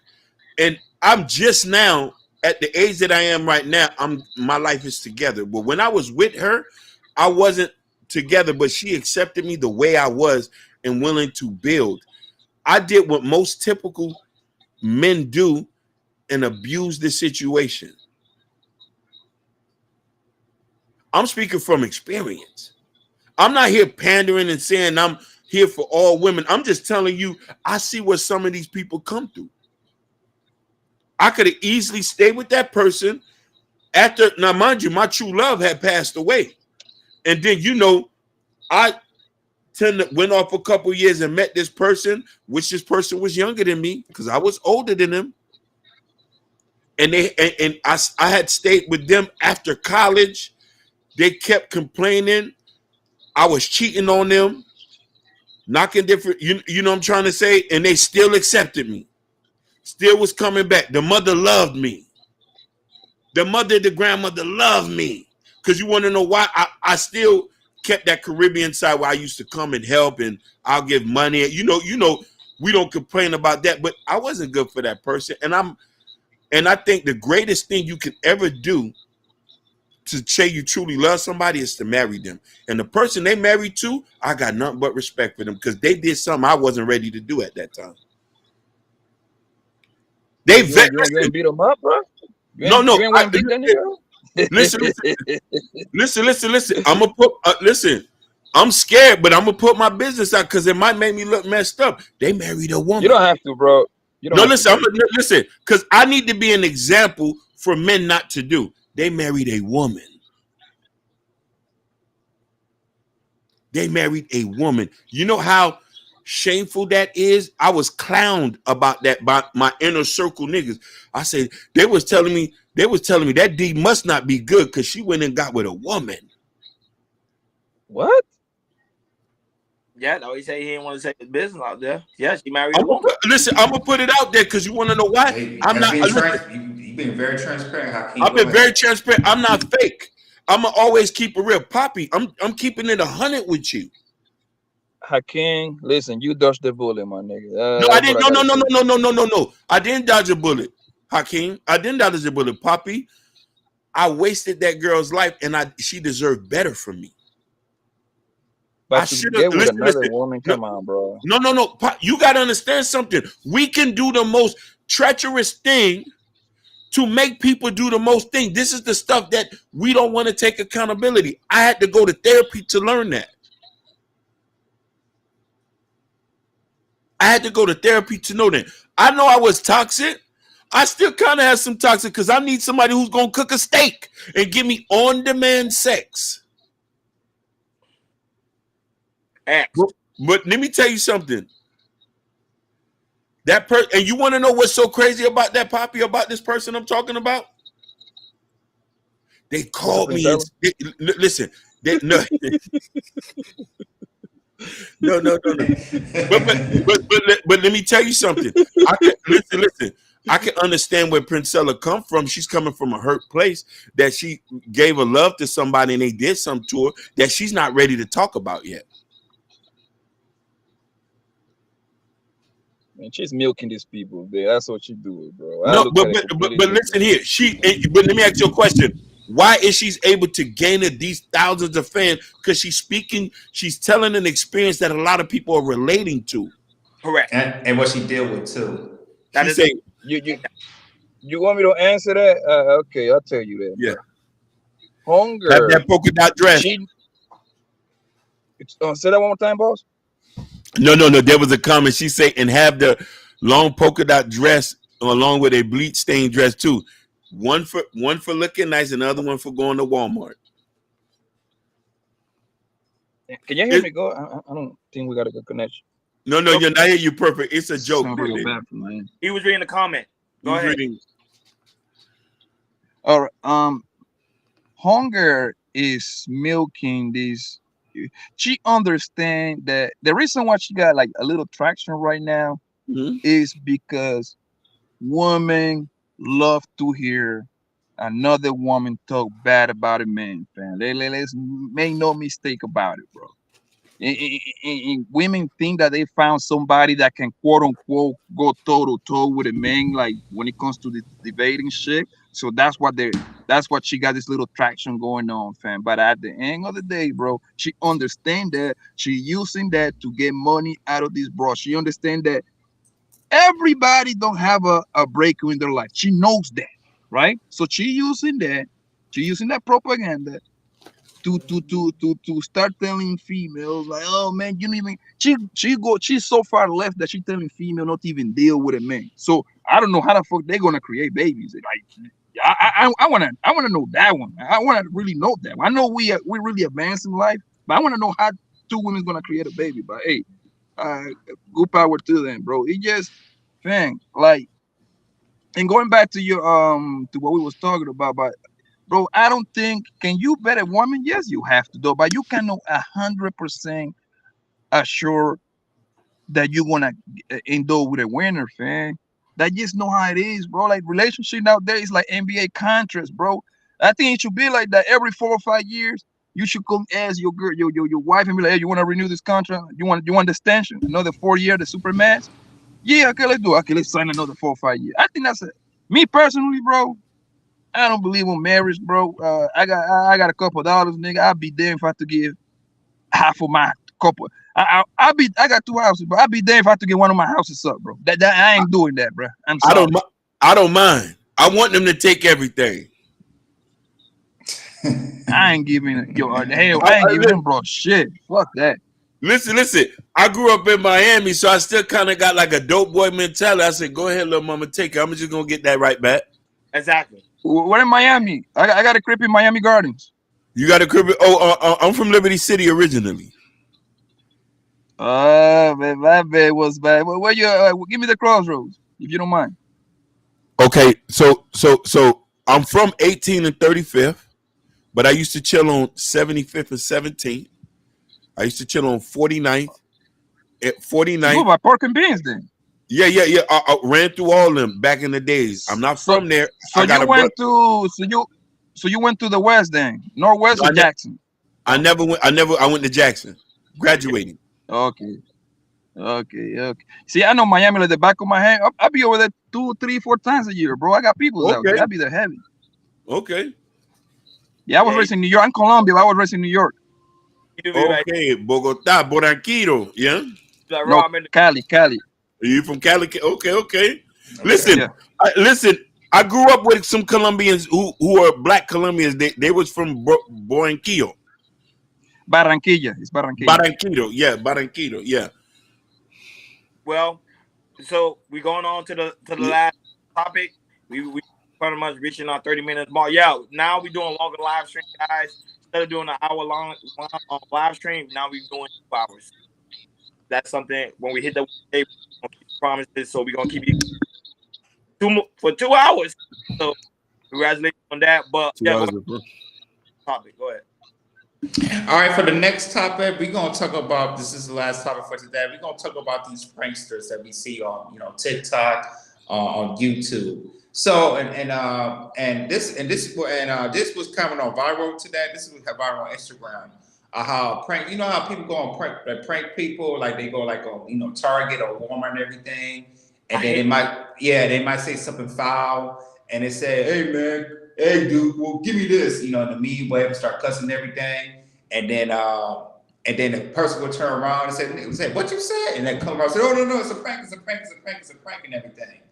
And to me, I really want to talk about this topic because I feel like some of these prankers, they get it out of hand, and I feel like if the prankster, they picked the wrong one, they probably won't do it again. And I just feel like this is a good topic to talk about because I know, like I said, especially I know we're on the age, maybe in our 30s. I don't know how old you are, probably, because I know maybe you're 30 and above. You know, we don't play like that, you know, when it comes to pranks like that. And here's a video I want to show you guys how this one prankster, he was pranking this a Navy vet, and he was pissed off. And also he pranked another guy too, and he got pissed off too. Go ahead, Keem, show the clip.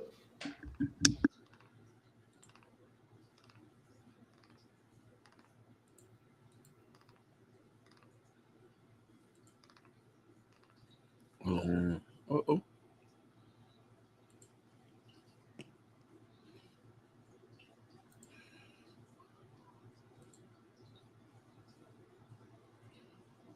Keep on the next one. He'll show. Hey, bitch ass nigga, hand me that real fast. What? You talking to me? I said, hey, my brother, can you hand me that real fast, No, bro? bro, you talking to me? You talking to me? A veteran? I'm a motherfucking 100% disabled veteran. Bro, United States prank. Navy. It's a Man, prank. you talking to me like that? You know who you talking to, motherfucker?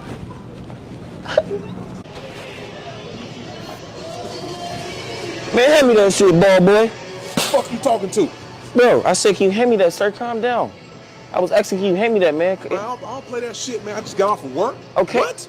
Bro, it's not Rick Crawford, man. I was literally asking you to hand me that, man. Chill, bro. I didn't mean to do that, man. Chill, man. I don't deal with shit like that. Okay, bro, it was a prank. Okay, man, it was a prank, old school. Chill. Look at the camera, man. Chill. Hey, bitch ass nigga, hand me that real fast. That's it, I can't. I can't wait to bed. So yeah, man. So as you can see, a lot of these TikTokers, especially these TikTokers, they go into these Walmarts, they go into these Targets, grocery stores, and they start, pranking random people and everything. And I know people in our age, we don't like that. We don't play that. I know this was happening in the 90s. It will be a different ball game. Different ball game. So I'm passing you guys how you feel about these TikTok prankers, pranking these average people, pranking these average people in the Walmart. They do the regular shopping, and they found out they're gonna get pranked by these teenagers, TikTokers. Go ahead, people. I don't know about. Did I send it to you guys? There was a recent story that a prankster got shot. I don't know if I saw, dude. I think I did send it to you guys. It's a YouTube prankster got shot. He didn't get deleted, but he got seriously injured. Like, don't play with people. Like you said, you got people that's just literally coming from work. They're going through a lot of things. You don't know what's going on in their mental capability. Well, shout out to you, Black Beauty. My bad. I forgot to give you a beautiful shout out. Welcome, Black Beauty. Welcome. Yeah. So you don't know what a person's going through at that moment. And then someone comes around and do a prank on you. It's not cool. That was how I hate those guys. I don't know why they still around. To me, I think that some of them guys need to get arrested, but they're not gonna do it because at the same time, you see, they're not really harming people. They're just doing a prank. But I think now the prank is going too far to the point that now they're insulting people. That's the thing. They're calling people names. They're calling them the N-word. They're calling them the B-word. Some pranks, they go to the point that they be spitting on people. So it's going too far. And I think at some point, these pranksters gotta understand, like, stop doing that because you won't. Like I said, one of the guys really just recently got shot. So these people ain't playing. So just be careful. If you're a prankster and you're watching in, be careful. And to me, I think you should have your own crew. Y'all just go around pranking each other and make it seem like there's just someone that is a random person in the grocery store. That's just my opinion. That's my take. Go ahead. Yo, these people, can you hear me good, yo? I'm driving right now, right? Okay, cool. These people has taken to another level, bro, and they do anything for clout, fam. Like, yo, it's not that serious, fam. Like, bro, listen, I have been walking around. I'm always strapped, bro. You see what I'm saying? I have been walking around with a gun, bro, since I was 14 years old, fam. You dig what I'm saying? Like, but the reason, yo, I don't bother nobody, bro. Let's just say that. You see what I'm saying? Like, if somebody come at me with that quote unquote prank, I don't know I'm involved in a prank. I got enemies around. You see, growing up and stuff like that. I'm not into that kind of stuff no more. I'm a grown man now. But like, you never know, right? Somebody come at you like that in the street, fam. I'm gonna doom you, fam. I'm sorry. I probably find out about the prank later on, but yo, you shouldn't be coming at me like that, homie. It's not that complicated, man, to leave people alone, bro. It's not that complicated.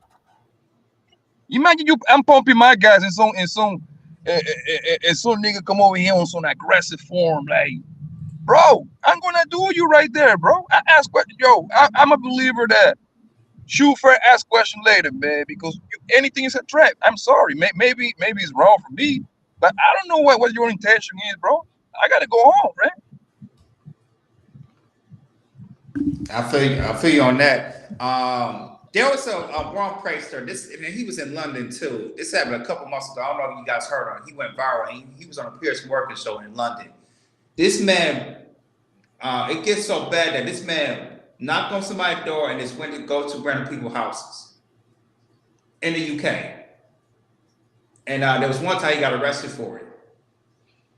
And that's how bad it's getting in Luke. And that's how bad with these prankers. They get a very super bold and want to prank walk through these people's houses. And to me, that's a damn no-no, because you walk into somebody's house, yo, somebody can end you. Now with these people pranking people at at these grocery stores, at Walmart and Target and everything. To me, if you want to prank somebody, make sure you sign like a what you call it, a waiver, if you want to be pranked. And be smart with it. Don't just go on average people, people that average people working and you pranking somebody. Like I said, some people got enemies out here, yo. And if you're an enemy, they gonna check you, camera or not. They gonna stay. Like I said, if they show no cameras, okay. I'm gonna show what people the camera they really want to see. And these Generation Z's, man, they gotta stop, man, because they keep on doing, they're going to see more prankers going to get shot up and everything. You might see somebody get deleted. So all these young prankers out there want to be pranked because it's a quick buck, quick monetization out there because you get paid for it. You better watch yourself. Because if you keep going with this, you're going to start walking, pranking people in grocery store and start walking in people's houses, yo. It's going to end very, very bad for these prankers, because sooner or later people gonna start to leave these prankers, and it's gonna be a sad look. But you know what's crazy, bro? You know what's crazy? Like, they want to take it to the extreme, family. Like, I'm not against the prank, but you can control the prank. I don't know if that makes sense. When I say you can control the prank, is doing between friends. All you have to do is just reach out to a high school homie that probably he like 6'5", he like 280 muscle. And you put him on the store and you record him, they're gonna look real, but at least like he never gonna pull down on you. You see what I'm saying? You can do those kind of things, bro. It still would be. It's kind of like they need to learn from. Do you ever watch those prank the gold digger pranks? Like, yeah. You know that's not real, right? All that stuff is controlled. It's fake. Yeah, it's fake. We could tell. They hire a pretty woman, and he looked like a bong, and next thing you know, he walked into the car, and now the girl is interested. All that is controlled. They can do the same thing with his prankster. It's not that hard. Yes, no, you're right. Good point. I've been pranked before. Yes, he had. I didn't want to say it, but yeah. No, say it. You can say it by Stephen Joe. I've been pranked by Stephen Joe going to Walmart. Now, I'm not a really aggressive person like that. Some things I let roll over my shoulder. But if my mother had been with me, it would have went ugly. People need to be careful. That's why if somebody gets shot in the commission of doing something stupid, I don't mind it. I don't feel bad. I think it's street justice.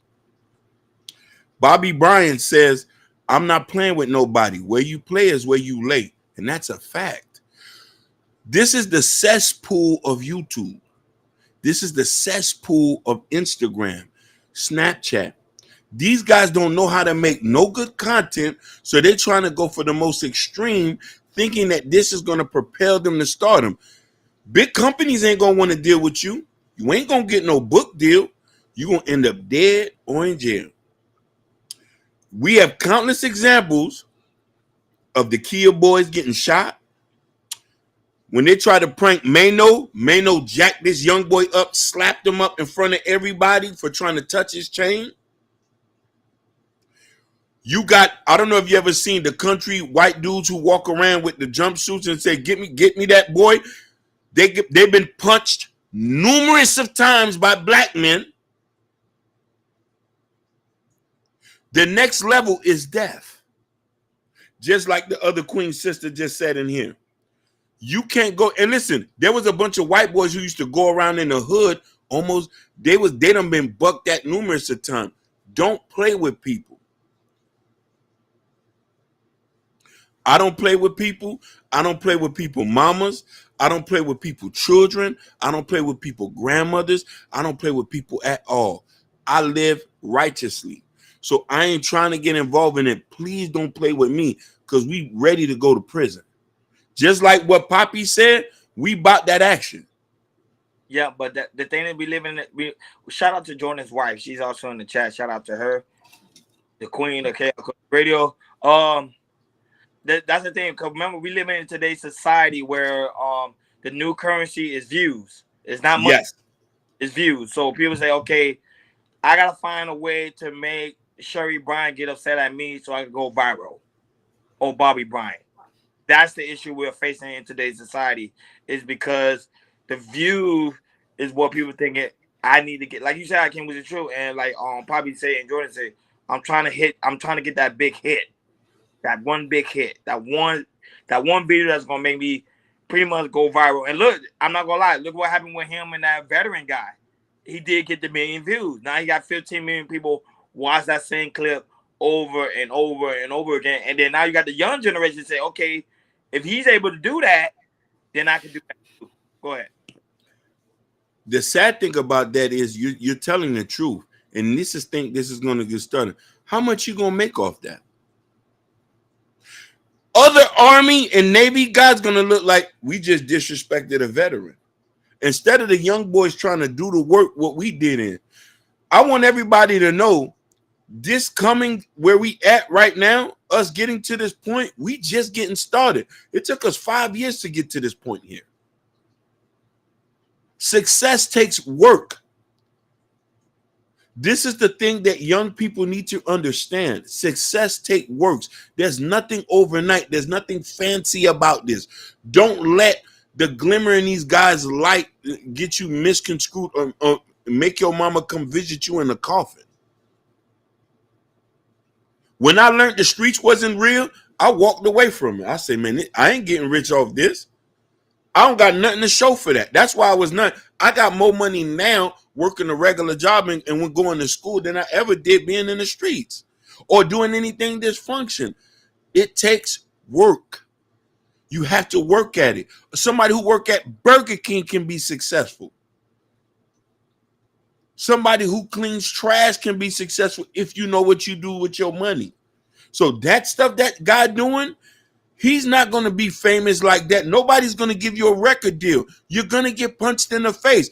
Listen, they've been doing this for a long time. There's some guys who I've been looking for years that I still want to punch in the face to this day. This was the DVD era. This was in New York City. I don't know if you remember this, Poppy. This was a homeless Haitian man. These young guys came and beat the homeless Haitian man and put water all over him. I told myself, whenever I get rich, I'm going to find them and I'm going to skin them good boys alive. Where was it? In Bronx, Brooklyn? It was in the Bronx. This was something 20 years ago.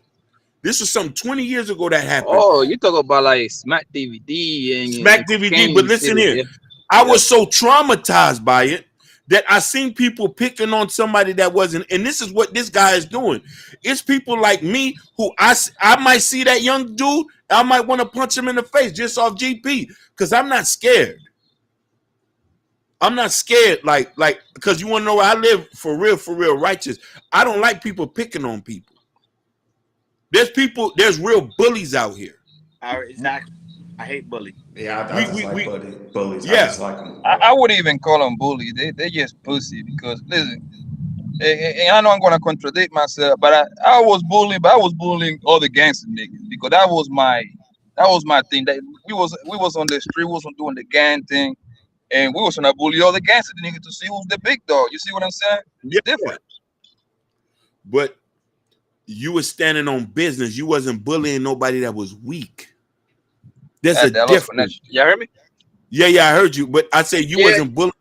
You wasn't bullying somebody that was weak. There's a difference. No, I never. One thing growing up that we did, me and my people did, we leave the civilians they were out of reach.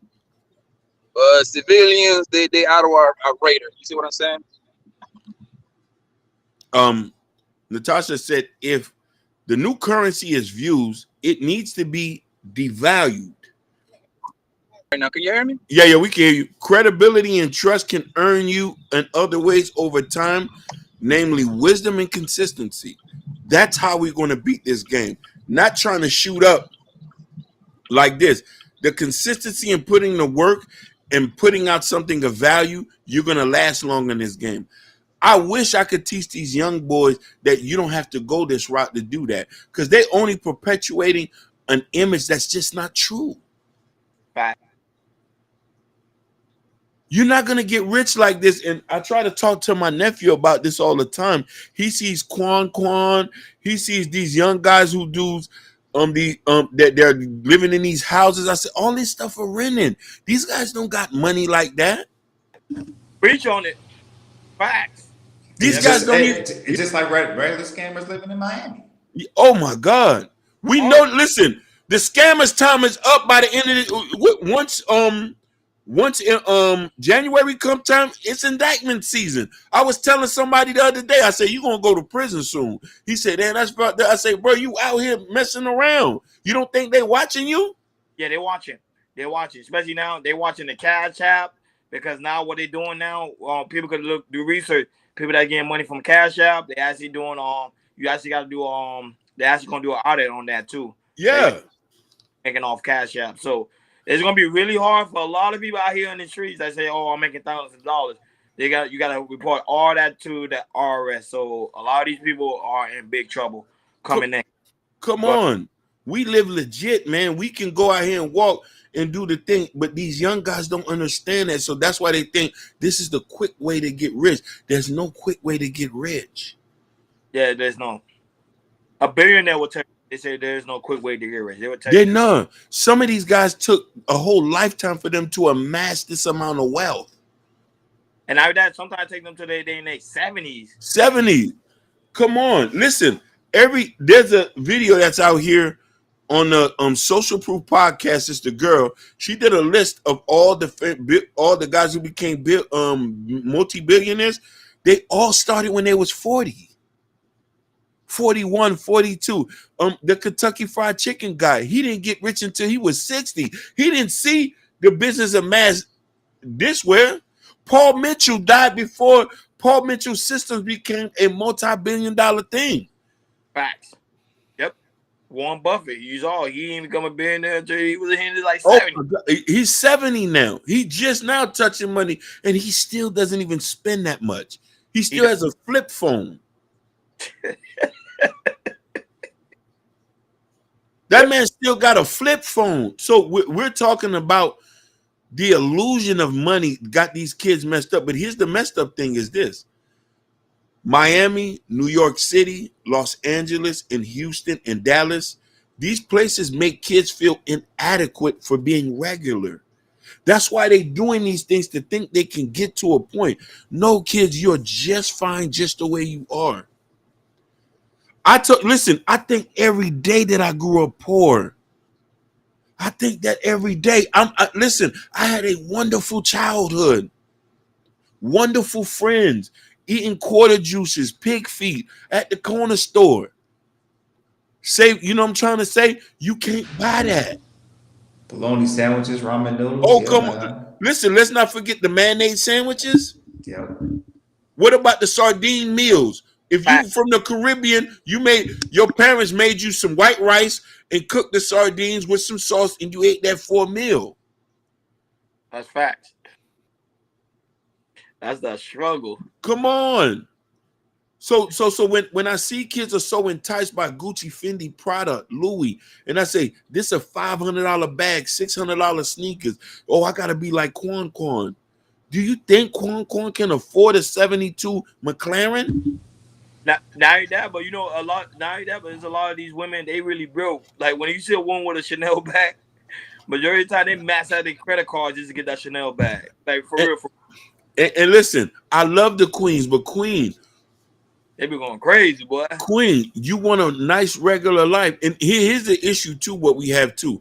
A lot of us are so enticed by this traveling thing. Real people don't travel like that. Yeah, and not just here in like LA and Miami. They talk about Dubai, Abu Dhabi, travel international places as well. Yeah, she say sardines and rice is not struggle food. It hit to this day. You're right. It hits. You listen. You understand what I'm talking about. A lot of people won't understand that. That sardine and rice, you gotta understand. This is when that can open, they drop it in the bag. Don't worry, we'll get that meal done in 20 minutes. Bro, I couldn't even afford. Listen, I used to get my sneakers from a place called King Shoes. It was a pile of shoes on there. It was $6.95. This was in the 90s, and this was downtown. And when you walk, it was there. And listen, I called them the African sneakers because they was green, gold, and brown. It is like in Overtown? Huh? Yeah. It is in Overtown, right? No. This was downtown Miami. Not too far from Ross. There was a store called King Shoes. Was it next to the Macy's? You know what I mean? No, not too far from Birdland. But this what they used to say. They used to sell cheap shoes, but they was off brand in color. And I used to get shoes from over there when I was a kid. King Shoes. And it was not like a thrift store. It was like it's something like that. But I used to rock those and go to school and get picked on about it. But here's the thing. This is in the 90s, right? This was in the 90s. So okay. So I mean, I'm not a Haitian, but I know the Haitian history in Miami. That's when the Zoe Pound became a thing.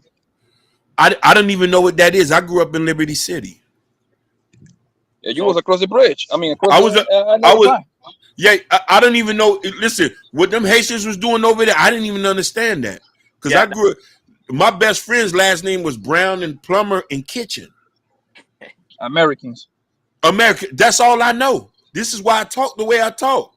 I eat chicken. Listen, I eat chicken sauce, pigeon peas and rice, macaroni and cheese. You know what I'm saying? Majority women I date is American.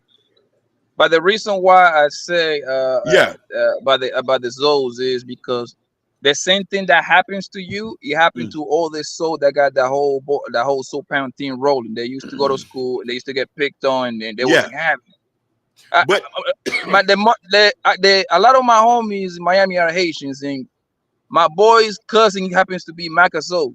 I don't know, you know who Macazo is. Macazo, he's been locked up in prison for the last 20 years. He's one of the original founding members of Zopound.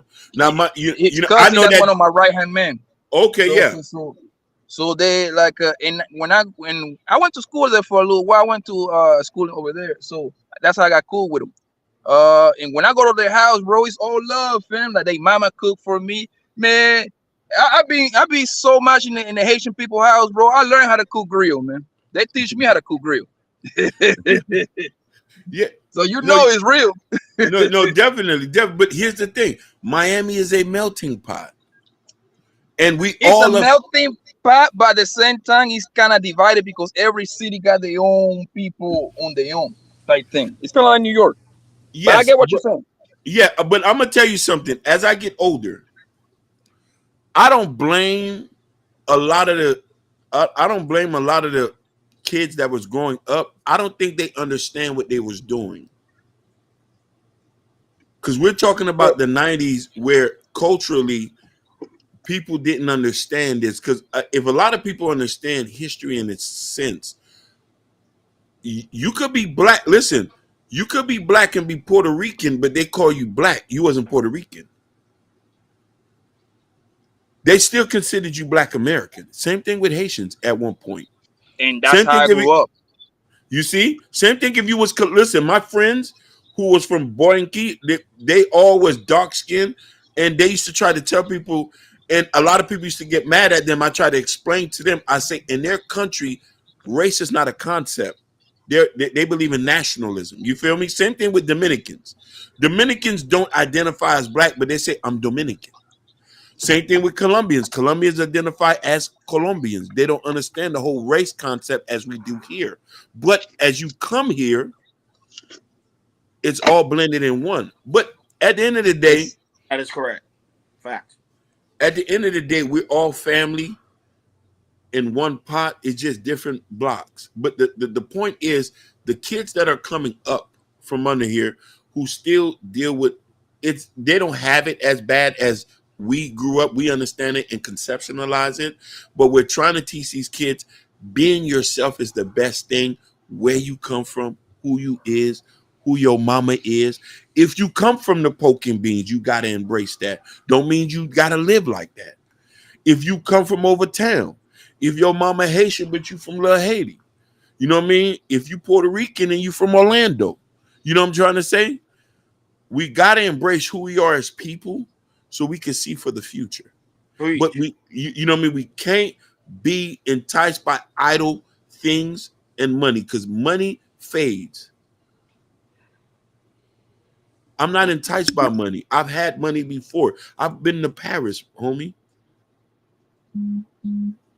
We was out, you know what I'm trying to say? This is when I see the thing, the blessing that we're getting, and I'm trying to get these kids to understand, is seeing your family grow up, seeing your cousin, being able to sit here and talk to all of y'all. This is a blessing for me.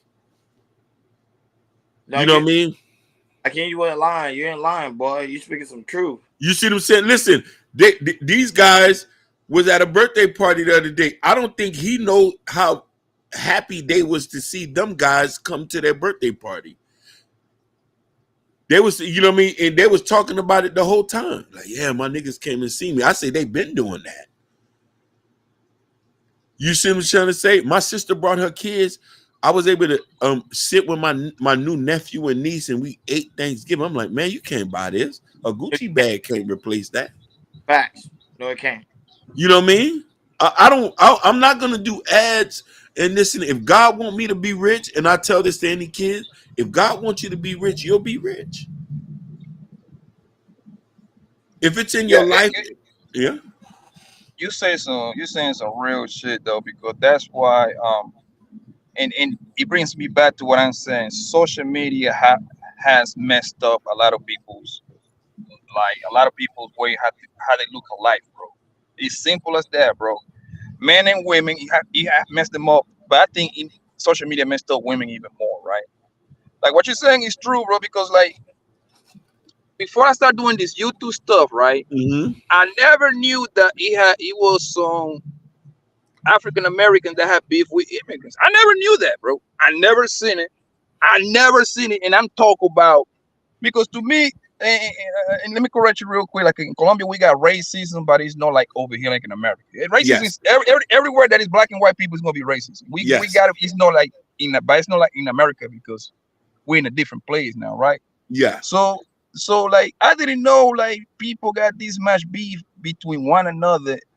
Like when I start jumping into these panels, people start calling me like tether and all this shit. I'm like, what? I don't even know what that means, bro. And I know, this is coming from a man that I live in New York, I live in Jersey, I've been in Miami, I'm in the West Coast, and nobody have ever called me that. So I'm like, what the hell that even mean? Oh, you an immigrant? Oh, okay. I mean, you can only insult. I'm an immigrant. I mean, even though I'm an American citizen, I got an American passport. But okay, cool, no problem. I'm cool with that.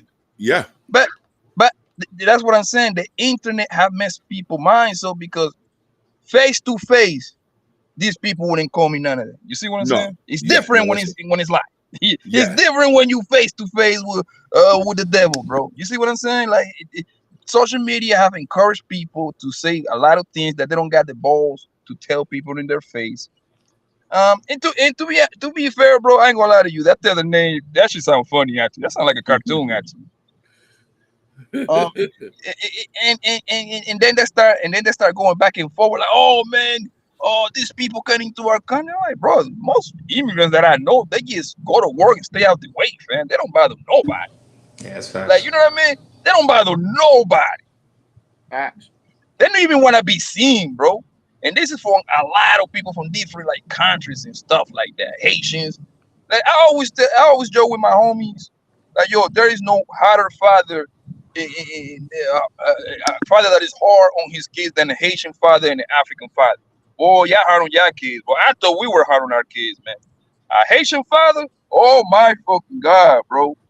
I used to go to my homie house, man. He was. These people used to be like drill sergeants. And then turn around and treat me with the most respect and love ever, bro. I used to just see that wash, bro. It just like when I see, to me, bro, I see race. I don't see, do we got difference? Yeah, everybody got different, but I don't see, if you black, you black. That's what I'm at, bro. That's the way I carry. That's the way. You can be black Haitian, black Jamaican, black American. To me, you in the same race because if something happened, well, we ain't got no choice but to get together and go against these white people, man. The white men look at us the same, man. Just know that. But I agree with you. But here's the thing: when you grow up the way you grow up, you need to embrace other. Listen, I wake up sometimes feeling Black American. Yesterday, I am. Yesterday, I was Cuban. We all. You know what I mean? 4 weeks ago, I was Nigerian eating jollof. You know what I'm trying to say? I just ate pigeon peas and rice for 2 hours ago. You know what I'm trying to say? So we need to embrace and understand we're all one family. But the problem is, you are right. Social media, that's just on social media. In real life, people are together. Yeah, exactly. These are just insecure people who want to practice division. Division ain't gonna get us nowhere, and this is why I say I believe in God and higher power, and I believe that we all are one family if we can embrace that. My brother's married to a beautiful woman from South Carolina. I got a cousin who's married to an El Salvadorian. My other cousins are married to Cubans. You know what I mean? I got I got a whole set of family who's married to somebody from Montreal. You know what I mean? So you can't help but to be blended. You can't run away from it. You know what I'm trying to say? The world is bigger than people think. You know what I mean? So and still we start looking at people as just strictly who we are as people, we're not gonna get nowhere. So final thoughts, guys, as we reach our 2 hour mark. Final thoughts, guys. Yeah, hey man, I gotta start coming over here more often, man. I like messing with y'all guys, man. No, come here. We always man, ready. Appreciate you, man. Yeah, man. Appreciate you. Man, I'm mad at this nigga Ronnie, man. This nigga, I was in Miami when it was this summer. I text this nigga Ronnie like, yo, pull up, man, come party with your boy. That motherfucker dissed me, man. Fuck that nigga Ronnie, bro.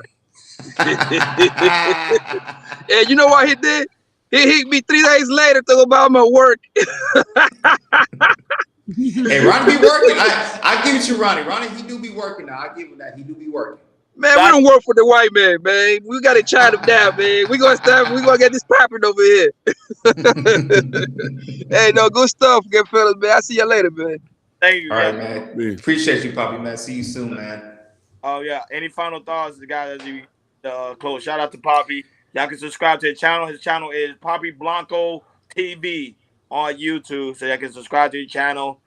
He's a content creator. He already had like 2-something subscribers. So shout out to him. He's doing his thing. Hakeem Jordan, no final thoughts? Hey man, going back to this whole show, the 1,000 subscribers, man. I'm just happy to work with you fellas, man. I can't wait to continue with this growth of Chaos Culture Radio. My final thought is, Natasha Vincent, can you cook me some sardines and white rice? Oh, great. I know you. Hakeem loved Heat. And that was so very important. Make sure you guys like, share, and subscribe. And make sure you hit that notification bell on the right-hand side. Remember, we do go live each and every Monday, Wednesday, Friday, 6 o'clock Eastern time. Like always, shout out to Urban Noah. Shout out to Gore. Shout out to Natasha Vincent, who always come in with the truth. Shout out to SD. SD, you came late. Well, now we're going for 2 hours, so you're not late anymore. But shout out to you. Shout out to Bobby Bryant. Shout out to Sherry Bryant. Shout out to Y High. Shout out to Black Beauty. Shout out to Motivated Vision. Shout out to Ken Dog's not here, but I know you probably tired from working last night. Shout out to him as well. Shout out to Jabari. Shout out to was it Tamika? Was it Tamika? Shout out to Tamika. I hope I'm saying her name right. Right, Hakeem? Yeah. Liberated. Shout out to Liberated Soul. Shout out to No Chaser. Shout out to Tyrone. Shout out to you. Shout out to John Smith, who was our #1 watcher when we first went live. Shout out to Miss Neal. Miss Neal, I saw you. Shout out to Miss M. And I'm trying to. There was a lot of people here today, so shout out to everybody. If I miss you, I apologize because there was a lot of people in the chat today. Go ahead, Hakeem. And this is for Instagram. Beautiful buildingness. Sweetness Southern. Shout out to Truth. Truth was watching us on Instagram. True Era. And that's really it. It won't show me the other people. And shout out to, of course, the people that are going to probably be watching us again at Twitch. Shout out to Jordan on her. We really appreciate you guys. We appreciate you, sir, holding it down over there on Twitch. And guys, we got more things on the way. More content. This is the beginning. Our goal is to hit 1 million subscribers. That's what we had. 1 million subscribers. 1 million subscribers. And you guys have reached that goal. And now that, guys, also very important. You go to KL Culture Radio Community tab. In the community tab is the KL Culture Radio T-shirt. We're working on the KL back in South Radio. And also Radio Coffee Mug. Coffee early in the morning. Get your coffee mug, and also you get your drinky drink. You can put it in the coffee. Drink your coffee in the morning. Make sure you have a good read with Prince Hakeem book, Black Love. Come over here, support the platform. Like you say, we on our way to we trying to get on our way to 1 million subscribers. 1 million subscribers. Yes, sir. And that was it, guys. We really do greatly appreciate you guys for coming through, celebrating us for us here in 1K. It's just the beginning, guys. It's just the beginning. And like I said, go back and watch the beginning if you missed it. Let's give the introduction how KI Culture. And shout out to you guys that do support the platform financially or even your views. We really do greatly appreciate it. And just know that we know who our day one people are. So whether we hit 1 million, 2 million, 100, doesn't matter. We know who our day one people are. And y'all gonna always be respected over here. Because we don't consider you guys just people that watch us, but we consider you guys to be found. Oh my God. Thanks to Natasha Vincent for always coming in the chat, supporting us. Yeah. Being the Sherry, Urban Noise. They've been there from the beginning. Jordan, Gore, who is an active person. Yes, Gore, shout outs to Gore, who has always been active. Yes, sir. He coming in. John Smith. I love y'all from the bottom of my heart. You know what I mean? Y'all making dreams happen. You know what I'm saying? You know. And when we finally get the studio, like I say, invitation will be sent out. Oh yeah, definitely. Certain people. So yeah, and listen. When we get in the studio, Wiz and Greatness, they're gonna do a cameo with us. You too, Sherry Bryant. All y'all gonna do a cameo. And listen, Natasha, we'll fly you out, baby. Yeah. We'll fly you out. We'll put you in the W. We'll fly you out. You know what I'm saying? Sir. And like always, guys, thank you for tuning in to KL Culture Radio. We love you guys. Y'all make sure y'all enjoy your Monday. It's Football Monday. We over and out. Peace. Peace.